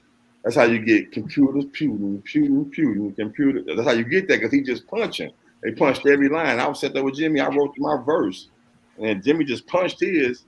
Santana punched his. I'm like, damn. So after that, we made that song. That went on Murph album. Then I made Red Hot Rippers. I punched. It was the first time I punched. You know what I'm saying? I punched. I got that off from the Dipset. That's what Wayne got it from. We both got it from the Dipset. See, that was crazy because around that time, like I don't know, I was working with Nocturnal, and he used to do that real tough, and I hated it. Like engineering for Nocturnal was like niggas that punch. I was like, yo, write that shit. Yeah, so Jimmy and them had like the rolling 2600 or some shit, whatever it's called, where they were just in front of him, so he just doing himself. So an engineer ain't getting bored. And then they got blunts going, chill. Yeah, I guess that'll work. Do some more. He just was punching the whole thing all the way down. To where then when Santana, when Wayne got with them, that's how Wayne started doing it. Yeah. You know what I'm saying? Like, and people don't like Wayne definitely write this shit. You know what I'm saying? But he had a lot whoever say something, that's a help. You know what I'm saying? He don't rearrange it and shit like that. But his biggest help right there, shit, people sleeping on Mac Main. Oh yeah. Mac Main, that's his boy. He's sitting right there. Wayne come on all that shit. As soon as he gets stuck, Mac Main got something for him. A mean punchline that's going, pow. Come on, let's finish. Then Wayne go. Hold on, thing, and Mac say boom, boom, boom, boom. And then Mac Man. Wayne gonna write his shit though. You know what I'm saying? Ain't nobody out here ain't got nobody something from somebody. Yeah, that's a lie. That's true. Jay, when you're doing it at that level, you just Jay got shit from got Kanye. Nas got shit from Quan. That was from Jersey, and people, it helped you. You know, I guess some people got like verses and shit, and people like, you know what I'm saying? Like, did you just say Nas got it from Quan? You talking about not Jay anything Quan. gone? No, I know you're talking about anything gone. Yeah, he helped Nas. Nas went through a real bad. I can send you some pictures of me and Nas and Police and Nelly and Shanti and all us on vacation. Ask him, you know what I'm saying? Me and Nas cool, real cool. So he went through a real bad time of writer's block. You know what I'm saying? So everybody, I'm like, it's so shady when they try to do Drake like that. Like Drake got a mean pen. He let Quentin Miller.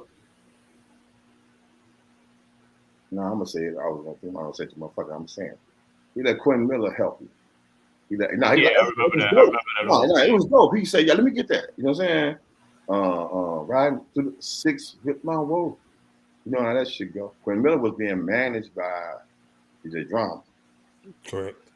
So Drama sent that shit out there. You know what I'm saying? He sent that shit off. He took that shit and did that shit. He was mad, you know what I'm saying? But then Drake jabbed Drama back. Because when he was beefing with Meek Mills, and then he say, nobody caught it. That's why I love Drake. I respect Drama. I'm just letting people know hip hop. Like Drama say, Drake say after he stopped beefing with Meek Mills, the next year he made whatever the song he had where he say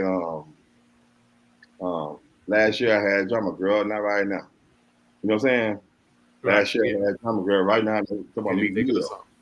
Nah, he was saying last year I had Drama Girl. He was talking to a girl saying, "Last year I had Drama Girl, Meek Mill. Nah, My drama was last year he had Drama Girl. He had Drama's Girl. Oh, that's why Drama sent that. Oh, Drama was pissed, like, because Drake did some Scorpio shit and smashed. You know what I'm saying? Listen, I don't want to say that. You know what I'm saying? But that's how I get exactly what you're saying. That's what happened. You know what I'm saying? That's why he said, and it was so cold because he did a drive-by and he only hit his target. Only Drama felt it, but y'all just thought he talking to a girl. Last year I had Drama Girl, not right now. Nah. All right. Drama felt it. He said, shit, last year I had Drama Girl, not right now. Yeah, that's a clever ass shit. That boy cold. Yeah. Right, it's cold. He's cold. But anyway, so but that was with the Murph album and shit like that. Like I gave Murph records and songs and shit like that to help him, but never Murph pen. Never had to pen for Murph. Never had to Murph ain't got nothing. He got 48 bars. He got 16 after 16 after 16. He got them loaded. If we ever need a battle, Murph got him. He got them loaded. He just write. And he was at a point in time where, Papa Lee's gonna come with the hook. But I was so occupied. So when we talking about one time I got to the trials and my jumper was off, man, I had already made a diamond album. I had already made a lunatic. I mean, I can't run out of ideas a little bit, you know what I'm saying? But I still come up with. I had another song that was boom, boom, boom, you know what I'm saying? It was tough because it was really called We Do It for Fun. That's why I was big rims on trucks, we do it for fun. Stack them bucks, we do it for fun. That was a hit. You know what I'm saying? And my God. Who always talking about booties? Come on, show me that big old round booty hole. Murph wrote, come here, girl. What your name is? Where you from? Turn around. Who you came in? Is that your ass or your mama have reindeer? Yeah, that's shit. Shit, give me props. You know what I'm saying? Like, we playing. We ain't giving out. People saying shit like, he carried them. Like, no, that ain't gonna win. We needed him because he was a super mega light-skinned 6-pack. Like, we need it. We love him for that shit. But hold on, we got the words. And he wasn't different. He was like, my nigga, give me them words. That's how I say them. Let me get them words, Kiwan. You ain't saying them right. Watch this. And then we'd be like, woo, because I wrote, real niggas ride with us. Haters got to ride the bus. Smoke to my brain gon' bust. Bank account so plush. The feds on us. What nigga took my shit and said, real niggas ride with us. Haters got to ride the bus. Smoke to while our brain gon' bust. Bank account so plush. Feds on us. right there. I was like, that was the second album. It was like the 9th, 10th, 12th song in the album. And that's when I was just like, he different. He different. He took what I see, real niggas ride with us, and turned that motherfucker to say, let me do this. Real niggas ride with us. I was like, damn, that shit. So That's never dope. take it from him, because without his being able to sell it, but don't never cut off the people that gave you the words to sell. Y'all Right. Voltron. Y'all was Voltron. Like, so Yeah. I get it. I get it now. Y'all Voltron. It was You on but way there going head. So Jalal. He was so doing it. so that's what it brings me to, though, just thinking about all that, though. And I remember following you on IG, and you started auctioning off memorabilia. And the thing that I didn't get about it at the time, I don't know if you caught my comment, but I'm like, just following like some of your interviews, and when you came out with all this, I'm like, that's your shit. Like how you say, like, man, I just did a diamond album, we did just went platinum here and all that. So it was just crazy to me to see you selling all that shit that you earned. Right And now, I just wanted to know, like, what was the mindset? Do you regret it? Are you in a different hmm, space now? yeah, I know there's one thing, is that where those plaques were at was in my office, right? And out the office is our couch in the family room. And so I would always say something when I would go in the office and check on orders or something for clothing or shoes and shit like that.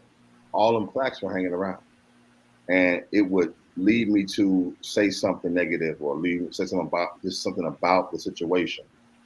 And then I would be looking at my wife. She would be over there watching television, and I could see her, or she might be in there. And I remember being in this position where I'm sitting there looking at, she's in the office, and she's saying something about the situation. Like, I never believed that this would happen, or what happened. One time we was overseas, and I said to myself, yo, it's this room. It's this room, all of this. See, he sold his catalog, he sold his publishing, he sold the rights to all the music everything. He sold it. I still own mine. I still own Air Force One. I still own all my, what I'm saying, from my album to the shit I got on Murphy album, shit I got on Nellyville album. I still own all my shit. So I don't need the trophy. That's the fame. Fuck the fame and the glamour. You know what I'm saying? I don't need all that. Plus, for the peace of mind, honestly, y'all, seeing them was a concept. I mean, that's big. That's a big ass thing. That's pictures of that man hanging in my house, which I don't. We're never going to get back together. It's just too deep. It just cut too deep. never say never, bro. Nah, I can tell you never. There's certain shit I can just say never to. I can say to you that you'll be like, oh, never. Okay. I just never get back together. Nah, it's just never, ever, ever. It ain't no emotional shit. It was never one thing that pissed me off or pissed him off. It's never one thing. It was a build up of just, this shit go back to 2000. You know what I'm saying? 2001. Like, he said in the interview, like, yo, he was mad because he signed the contracts in 97. Like, damn, you been mad that long, nigga? No wonder you was doing this, and I don't even know if that was the reason, but now you leave it open for interpretation. Right. We never knew that you was mad about the contracts. Murph didn't know. Murph wasn't mad. I didn't force Murph to sign the contract. You know what I'm saying? I didn't force Keywan. They agreed. You know what I'm saying? Like, so, but it's not just that. This is a bunch of shit that I don't want to speak on. But we still we're in a situation where we got to get our shit back. It's just for country ground. You know what I'm saying? So, but it's also some shit I just want to let go. Like, it ain't for everybody, and it's like, fuck it. You know what I'm saying? But it's like, yo, bro, that was fucked up what you did. You know what I'm saying? Like, and it ain't like you confessed. We found out. So if you had never found out, you never would have told us. So there's certain shit that you can't fix. Like, you just can't fix it. It ain't like that. I can tell them but now I feel better though. You know what I'm saying? I feel better. I feel, you know what I'm saying, like more. I don't think about it as much. You know what I'm saying? That was 20 years of my life. It's like you talk about 20-year penitentiary bid. They talk about the pen. Niggas to do the pen. Come on, talk about the pen for 5, 6, 7 years after that. You know what I'm saying? Like, still talking about when I was in the pen. So I had to remove that so I could just psychologically. I kept the lunatic shit, all lunatic black. I kept all the Major League plaques. I kept all the my accolades and my rewards. The Songwriter of the Year for Air Force One, Songwriter of the Year for Grills. Grills is my record. You know what I'm saying? I'm sacrificing. Like, who the sacrificial lamb? Like, nigga, I gave everybody make fun of me a little bit. It's like, you should have had your business together. Like, fuck, that shit hurt because I thought, like, St. Louis really hurt me. That's why I never come back. It's like, man, y'all like championing shit that ain't solid. We solid. Like, you went and bought the name. So we can't do shows. So, you know what I'm saying? And that's cool. You mad at me or some shit. That's crazy. Like, you went in. You trademarked St. Lunatics. Yeah. But you did that shit after you had already had a trademark and you had it back by Friday. You knew the BET Awards was gonna air on Sunday. So you shot it, everybody out but me. I didn't even care about that. The people thought that I did. You know what I'm saying? I didn't care about that. I'm saying I don't want my name coming out that mouth until you repent on some shit. I got daughters and shit. Hold on. So what happened was the next day, a letter came. See, if we dropped it on Friday, we got the letter on Friday, then, you know, we'd have been talking on, I'd have been going all weekend. Fake ass nigga, fake, that's fucked up. You know what I'm saying? He waited. He delivered the letters Monday.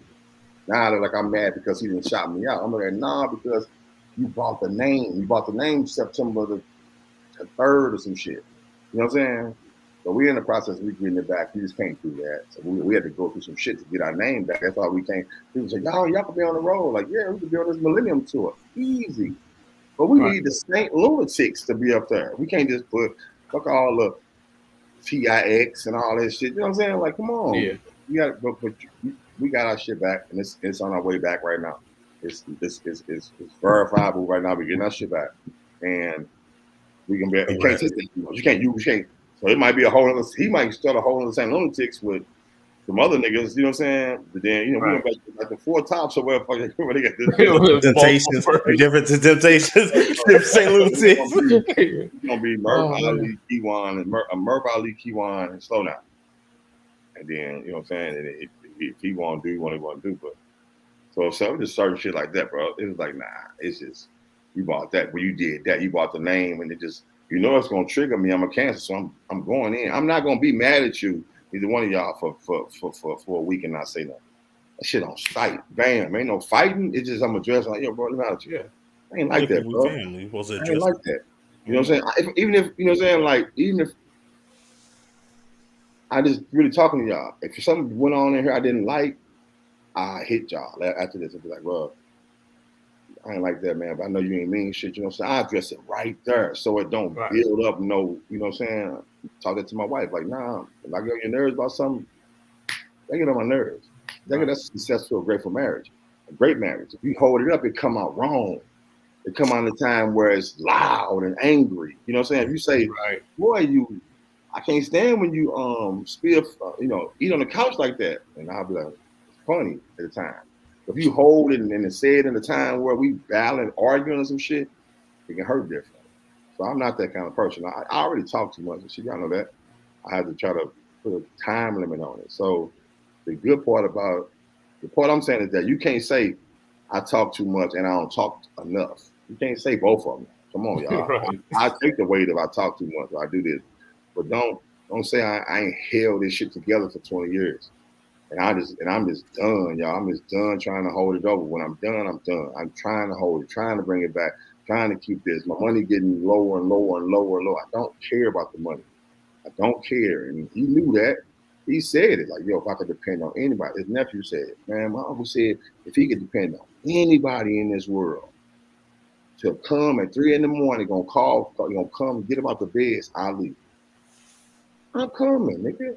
Right. So I don't never, you know what I'm saying? If you went months and months and months and months without paying me, I'm tripping. Ain't about no money, my nigga. Like fuck that shit. Like if you doing that, if you ain't paying me, something going on in your life that ain't right. So I ain't tripping. I gotta hold on. You know what I'm saying? Gotta wait out. But don't let it be you jumping on the bitch with Balenciagas and new chains and you ain't paying me. And that really wasn't. That was a situation, but it really wasn't no issue because I'm the only person. I don't want $5 billion. I don't want it. I don't want it. I only want $1 billion. Nah, I don't want it. If I get it, I'm gonna give at least 700 million away. Because I know what come along with that. And I only need, if I could pick a certain number, you're not gonna have $1 billion. And boy, a lot of shit that come along with that. You're not gonna be in the vine and the grip with niggas. You're not gonna be doing some. You're not gonna be in some shit. You're not gonna. Well, we talked about that the other day. I was like, as soon as you hit that billion mark, it's like shit just changed. As soon as you hit that 60, 70 million, yeah, you got to compromise some shit. They got to have a little dirt on you and shit like that. Yeah. They just don't give you that without having some dirt on you. You know what I'm saying? Like, and I know this. You just get a black cloak in the mail and shit random. Yeah, no, and I ain't saying like no Illuminati shit like that. It's just about like, it's just you gotta have, you know what I'm saying? They gotta have, it's, you know, it come with that. And even if it ain't about power and everything. Even if it ain't about nobody, that power fucks up your situation. You get so much money to where now you drinking more expensive champagne. I ain't saying hardcore drugs, just the expensive champagne start to blur your mind. Where you make bad decisions. You didn't have a threesome or some shit and fucked your marriage up. Like, what the fuck would you do that for? Right. You know what I'm saying? I'm not that person. And I ain't saying nobody either. I'm saying I don't want that. I've seen the evil that money brings. You know what I'm saying? I've been in the rooms because we sold more than anybody. You know what I'm saying? So we went straight to the rooms. We didn't have no, you know, go to the B room, go to the C room, go to the B room, go to the A room. We went straight from F to A room. Like, damn, we're in the A room taking pictures and shit. Hey, yo, Sylvester Stallone, let me get a picture. They're like, damn, y'all ain't supposed to be doing it in here. We like, we off grand and shit, nigga. We don't know. Nigga, you Rocky, nigga. You Janet Jackson, you ain't Janet Jackson, you Penny. You Charmaine from Different Strokes. You want a picture. Right. We didn't know how to act. We was the hottest thing in the world. We didn't know how to act. Stand up on the table. We ain't get on these people's table. My mama will be on nobody's couch and shit. You know what I'm saying? Yeah, definitely. That's the truth, y'all. That was the gist of it. So when that shit came out, when you kind of reached out to me about that, yeah, man, that was like, go back and listen to it. It's all the opportunities I gave. Okay, yeah, okay, we was hooping. He got me hooping. You know what I'm saying? Now we make the team, and just because you woke me up and took me to the trials, I owe you. Like, and that's what we was talking about. We just thought that like the camaraderie, you would just think like a lot of that shit wouldn't even matter. Like I know with me and Super Dope, our boy Geraldine and all that, it was just like if we would always be able to come together as a collective and be able to do something, we always made a pact to where it was just like, we're all going to be good. It ain't about me having more than the next or him or, you know, it would just never get to a point to where I'm sitting over here holding my shit. And, you know, I seen a situation where Keywan was in the hospital down bad. Yeah, you got that shit like kind of threw me off because I was like, yo, if we were to trade places and say that was Super Dope over there in the hospital, it's without question. Especially when you just did a photo shoot with Budweiser. And on the can, St. Louis Small was here with it says, find me in St. Louis rolling up bills, smoking up bills, the club, rolling up, sitting above, getting burned. Oh, shit. Getting mugs on the truck. That's when they had the lyrics on the can. Yeah, it's all because accumulated enough scratches to navigate it. That's Keywan. Right. On the side, it say, I'm from the loot and I'm proud. That's mine. I wrote getting paid off this country grammar, smoking blunts in Savannah. Like, I went to college in Georgia. Who would know about Savannah, Georgia? You know what I'm saying? I'm getting paid off this country grammar. On the side, it say country grammar, Lou and I'm proud. On the bottom, it say, you can find me in St. Louis. I wrote that. At the bottom, it said, St. Louis, where we from, and you ain't never heard that we run. That's Keywan verse from the Lunatic album. So ain't nothing on this can yours. Yeah, that's you can't throw Keywan 5-10 bands. You ain't gotta give me shit. And I'm saying, the last thing I want to say. I'm gonna say it because him and Keywan was like this. Yeah, so if you like this, yeah. I know that man right there that you see, we like this, and Here, man, you got half my money. Go ahead, bro. Like, That get nigga, well, It please. just it wouldn't be nothing like this should have changed you, my nigga. This shit just made it changed me. It changed T1. It changed Murph. It changed Tim. It changed all of us. I ain't trying to be an angel. You know what I'm saying? I was taking 7, 8, 9 ecstasy pills a day. You know what I'm saying? right. You know what I'm saying? Anything I did, I smoked water. But y'all know I talked about it in raps and pop one of these. You know what I'm saying? I'm just an open book. You know what I'm saying? If anything go wrong, I say something crazy about Lando Watson I shouldn't have said. I apologize. Get back with him.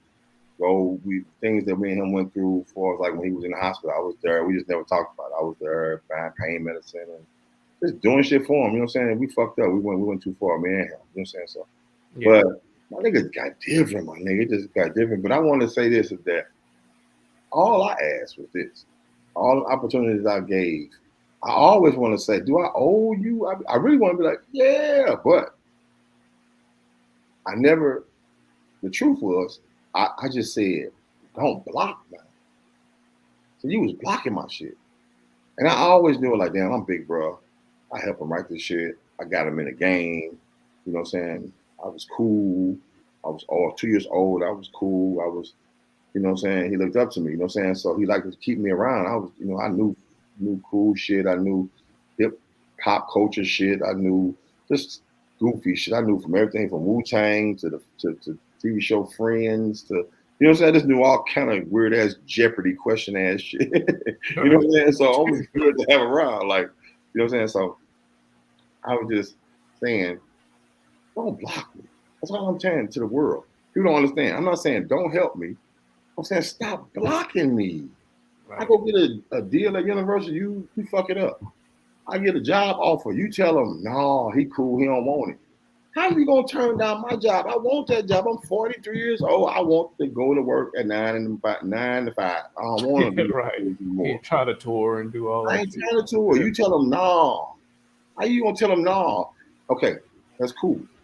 Even though that's not cool. But then what hurt was at the very end, you say, how long am I supposed to take care of him? Nigga, you ain't never had to take care of me. Just stop blocking my shit. Stop blocking Murph's shit. Stop getting mad when Murph get a little bit of fame, boy. You all of a sudden, man, Murph acting funny. Oh, yeah, he ain't no different than he always been. He don't barely talk. He be moving slow motion, twisting his hair. But them fans, them jumping, that sharing that light be a motherfucker. Yeah, that should be yeah. Sharing that light be a motherfucker. Me, I'm just a proud big brother, proud papa for Murph. I can never lose. I'm never jealous of man because shit, if I do bad, I don't give a shit. I told him he did good. Even when he didn't believe in himself, I did. You know what I'm saying? So when Murph do good, I'm happy. When he do good, I'm happy. When the group do good, I'm happy. I'm just happy. You know what I'm saying? Keywan never wanted to rap. Shit, he wanted to do clothes and do some 4,500 shit. Murph wanted to do his thing. It just was, we got the wrong motherfucker in the position of power. When the power was shift and I wasn't quarterback no more, shit went different. It would. I don't know how it would have went. I know I would have signed a gang of mother or the Master P this bitch. I would have Master P this motherfucker. Fuck that. Yeah. I'm helping motherfuckers. I'm trying to be J Prince, Dame Dash, and all that shit that right. You know what I'm saying? That help people shit. You know what I'm saying? I'm L.A. Reid and Babyface. So it was about more with me, man. Y'all gotta understand. It's not about, I'm still not saying, I did all this for you, give me an opportunity. I'm not saying that. I'm saying just don't block my opportunities when they come. You're blocking them. You really are physically blocking them. So, yeah, that's real shit. I appreciate you for this interview. I salute you. I appreciate you.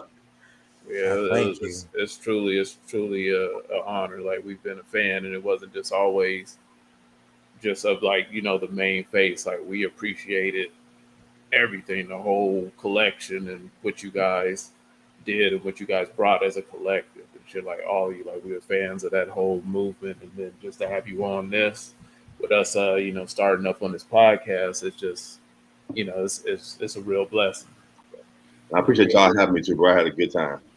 Oh yeah, man, definitely. But before you go, we know you got some things going on with some clothes and different things. Like, is there anything that you just want to put out there?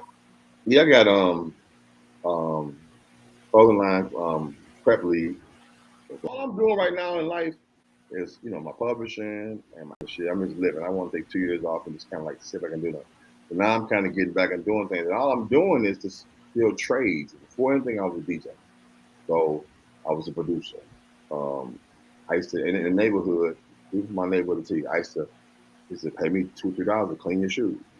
I was good at cleaning shoes. You know what I'm saying? I was good at give me your pants. I take them home, spray bleach on them, wash them, then I take a marker and do like some graffiti on them. They just pay me $10 in high school, in junior high, do that shit. In high school, I was DJing I was the Cardinal, so I did all the archdiocese parties, all the Right. CCCs and all. It was out of change, and I got paid $300.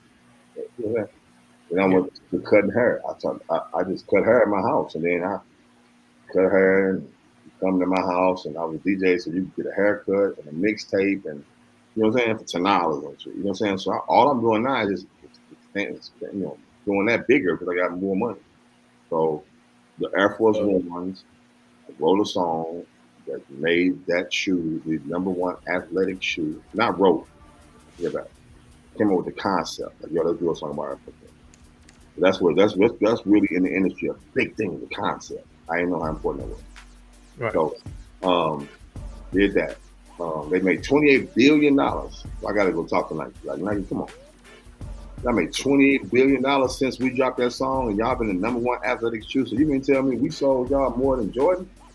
Damn, that's big. So and then I was the first to DIY. I'm doing this. I was the first when we made that song. I like the limited edition, the khaki, the army green, patent leather, pinstripe. It was all dream shoes. We just dreaming. They didn't have no shoes. Kiwan had the ones he said, that's to put a kid on the sole, and I got a wider shoe. You know what I'm saying? Chrome, the wood grain with the every song in that shoe, Nike has actually made it now. You know what I'm saying? When this first came to us, they was only had like white, black, white and black. Real General, then Baltimore, white, black, blue, yeah, gray. Baltimore had like, but I had to like, I painted them first. First we putting tape on them. I wore Spurs at first, now it's tape on them. Damn, when those come out, so I write the date on them. You know what I'm saying? We put tape on them at first. We just tape the whole shoe, lime green. Like you want to put lime green tape. And take an X-Acto knife and cut out, and then pull it off and leave it on the Nike sign and do this. And then when Nike would be at the show, because we had the director would jam. Nike would be at the show, be like, "Where'd you guys get those?" And then we would look at, "Oh, there's tape on them." They just started mimicking what we was doing. And just started getting the shoes off that shit. The Louis Vuitton ones, the Gucci ones, we didn't. Yeah, they didn't. I got some over there. They didn't make those. You know what I'm saying? They didn't make them. They didn't make them like that. We did that. We designed them.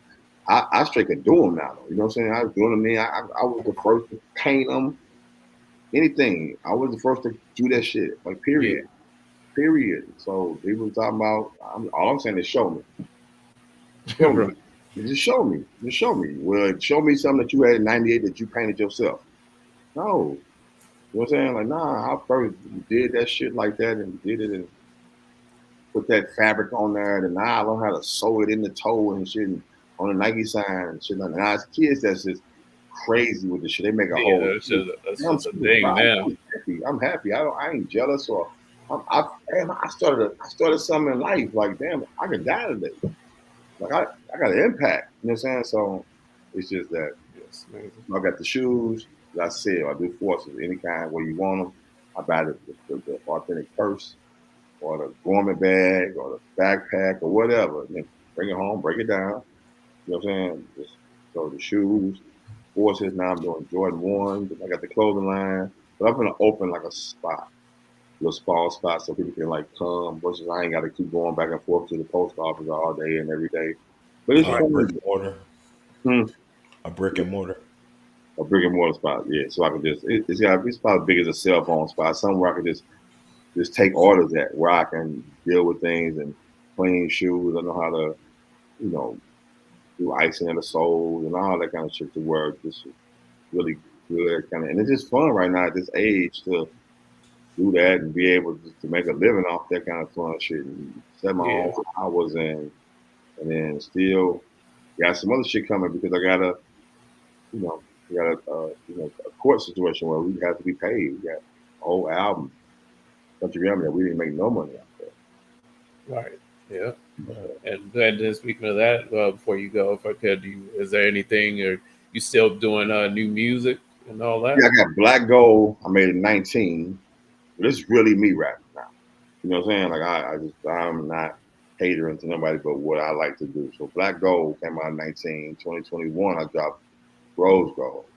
So y'all go on Apple Music and all the streaming platforms to find Black Gold and Rose Gold. If y'all ain't heard them, you're gonna hear it's adult music. It's me talking about, you know, soccer practice and shit like that. You know what I'm saying? But it's over fire as beat, groovy. It's more of a sample base. You know what I'm saying? But I'm going. And these are my best albums. You know what I'm saying? But it's just real life. Ain't no cap in my rap. None. It's just you gonna hear it like, nah, he's really talking about, you know, washing dishes and thinking about ambition. You know what I'm saying? Like really like That's it. about life shit to where people I really got people that's really enjoying it, so I'm having fun. Murph new album got second time around. So we just having fun, you know what I'm saying, right now. So we got a show. I'm going with Murph tomorrow in North Carolina. Right. So we still grooving, you know what I'm saying? We still groovy and grooving. We still the ticks. We really could be out there on Millennium Tour and shit. We gonna get out there, but I had to sit down for a minute for 2 years just because I've been going the longest, y'all, 20 years. Right. Never, you know how many toilets out of shit here? Man, a lot. You know what I'm saying? How many graduations or important dates? You know what I'm saying? I got daughters and shit. I miss nephews and shit. I'm the youngest of 7. I miss nieces and nephews and like, the shit that I paid for, graduation, prom dresses and shit I missed. But it's cool. But nah, I'm just, Yeah. Now, yeah. and I got you for a reason. I want to look like Santa Claus. I got a 23-year-old daughter. I'm gonna have a grandchild one day. I want to be Papa Easy. You know what I'm saying? I ain't never been ashamed of getting old. I couldn't wait to get old. Everybody in my neighborhood got their head blowed off or they in prison. Everybody. And the old dude told me it was gonna happen. And the old dude told me it was gonna happen. All my niggas dead or in jail. Flat out. Doing wide receiver numbers or dead. Shootout with Jennings police, dead. Monster and all them straight up grimy killers. And I got a great beard, nigga. Is you serious? I'm rocking this bitch. I'm straight up alive still. You know what I'm saying? I'm from a damn right like the life I built. I'm from '88, nigga. I might got killed. You know what I'm saying? You remember? Sorry, this is the last thing. No. Go ahead. Remember in St. Louis, they used to say majority of us will only make it to 18. I know they tell the whole world, but throughout St. Louis, Yeah. on the radio, Magic 108, on the newspaper, they used to always say, "You're not gonna make it past 18." Yeah. Look at you now. Look at me now. You think I'm not finna? You know, think I'm not finna? Where it is? This shit says wisdom. It don't say I know everything. It just said listen to what I've been through, youngster. You know what I'm saying? Y'all familiar with like Black on TV? I started that with them. Yeah. Oh, wow, that's dope. To give this, it was the St. Louis TMZ. Yeah. You know what I'm saying? And this gave it, it's like MidwestMixtapes.com. That's me. Wow. You know what I'm saying? But I like Jesse, my brother, I love my nephew, my Blacko, who I love. I be buying them and giving them back. I be fucking with them, fucking their heads up with that shit. How much gonna sell it for? All right. And they say a number, I give them more, and then give it back to them. And I said, just keep it. I come get some money later or something. You know what I'm saying? They be like, damn. I'm like, but I end up saying, I want you to do this with it.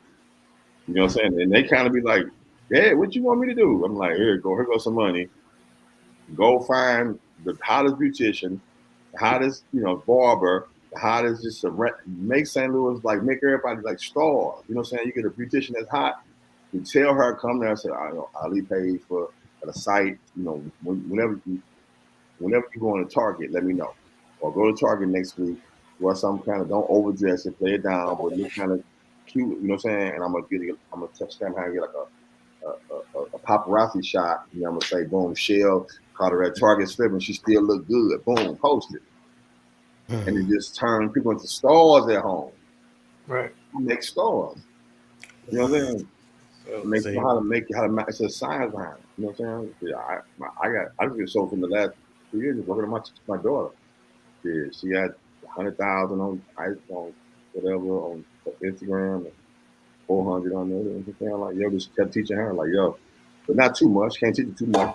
You just make suggestions. You teach too much, they go the other way. Right. So I do shit like that just to help out and help build shit. You know, Yeah, definitely. Just to keep it going, y'all. But I'm gonna get back out here sooner than later. You know what I'm saying? But right now I'm just just happy. And it's like being old, man. I like being old. I'm 50. I like it. I like to say it. I don't want to not look like it. I want to. I'm still gonna wear the. I'm gonna still be cool, but I gotta do a little different. I can't wear the exact same shit a 25-year-old because what am I giving him to look forward to? Right. Man, I gotta give him something to look forward to. I gotta show him, I can't look just like him. I can still wear Jordans. I gotta have a V-neck sweater on. You know what I'm saying? Yeah. I gotta make you proud of this gray beard. So you ain't 50 years old dying. That shit looks stupid as fuck for real. Okay, if you just Or the motherfuckers that do the you ain't thought about getting you the little paint tar and shit to get the perfect line. You ain't trying to do that. I ain't got no motherfucking hair nowhere. You know what I'm saying? Like to where I don't. And as a barber, that's a whole other story. You know what I'm saying? Like I want to cut her bad as fuck. That was the best time of my life. That's where you get all the talk and all that kind of shit. I want to open a shop and just start cutting hair again. Really do. And people just, so I think I might shoot a reality show and just put it straight to YouTube doing that. Like, yo, show them my house. First of all, just show me my house. Like, damn, if you go out and look at my video, it is what it is. That's my house. You know what I'm saying? My shit, Oh yeah, do that shit. That shit sounds dope. Big. So I'm gonna show you this is why I'm living. This is the cars I got. But I still wanted to go cut hair. Still wanted to do this shit because this is more fuck that fame shit, man. That shit ain't for everybody. It's a movie time.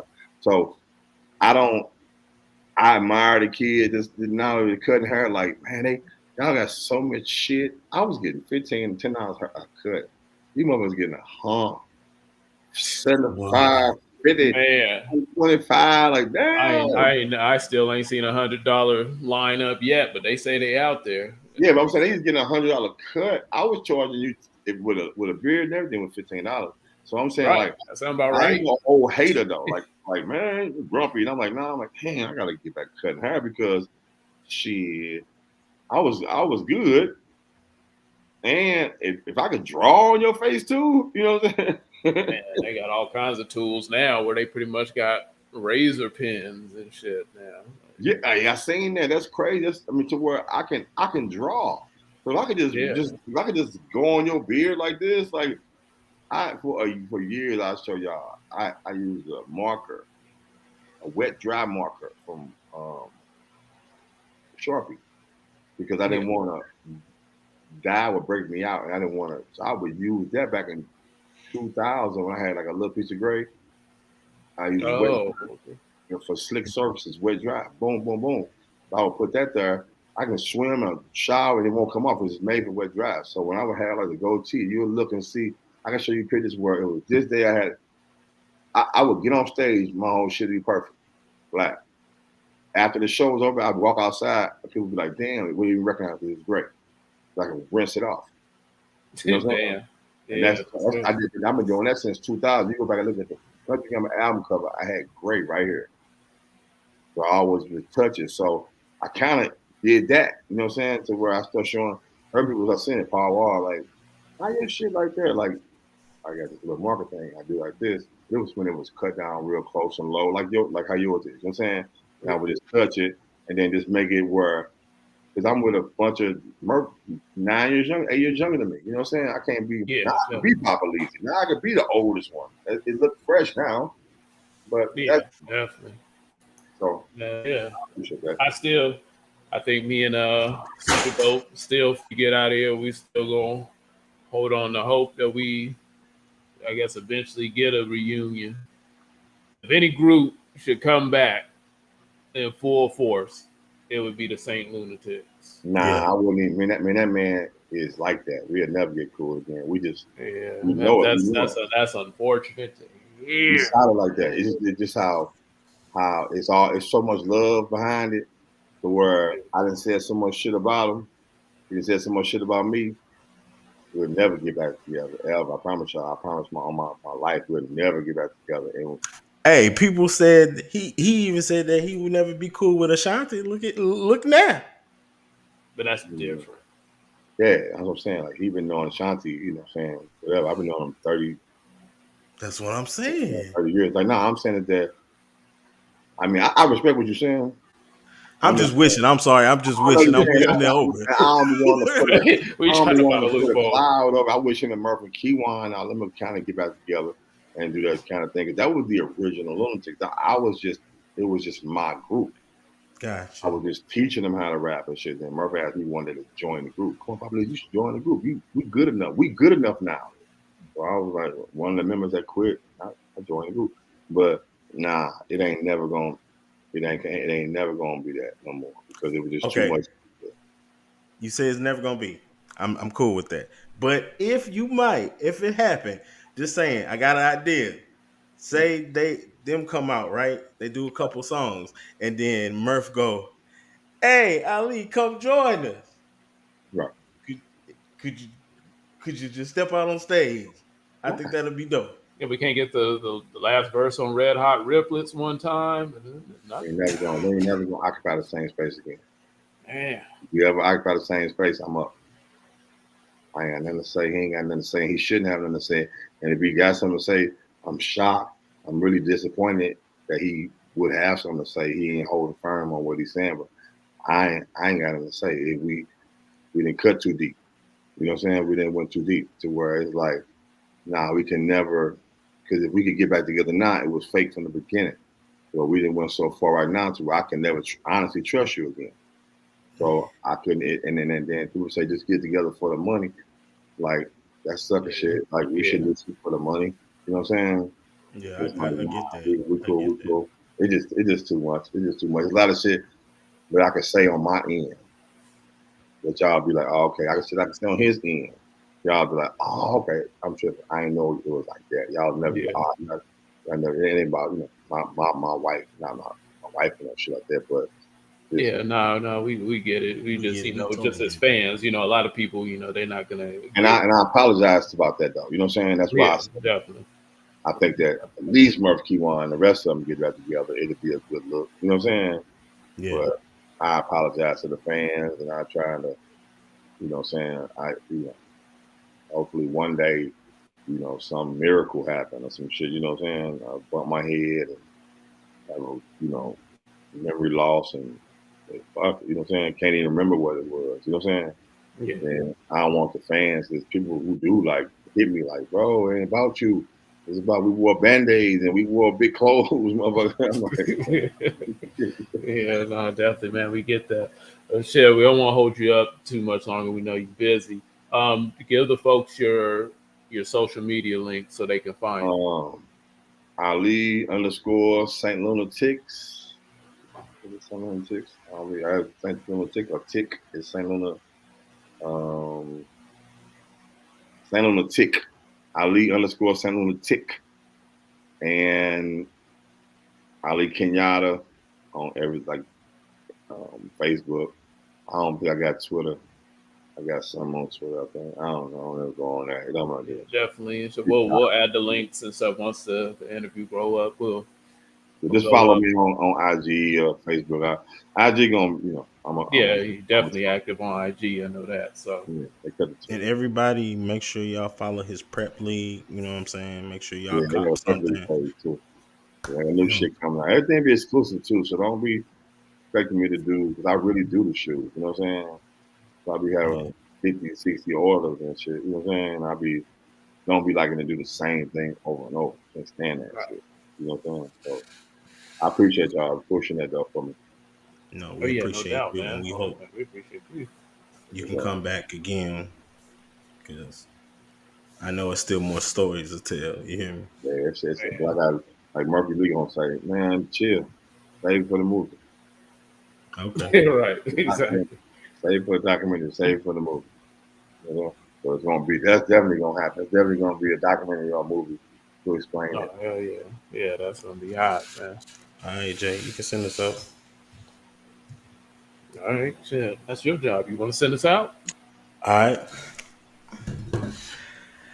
That's Jay Almighty. That's Geraldine. 2 names. I'm Super Dope Keys. That's Big Leezy, aka Papa Leezy, AKA, aka Ali. AKA And Hannibal Lecter. Mm, mm, you just been chin check. bah. Clah! Right on, fellas.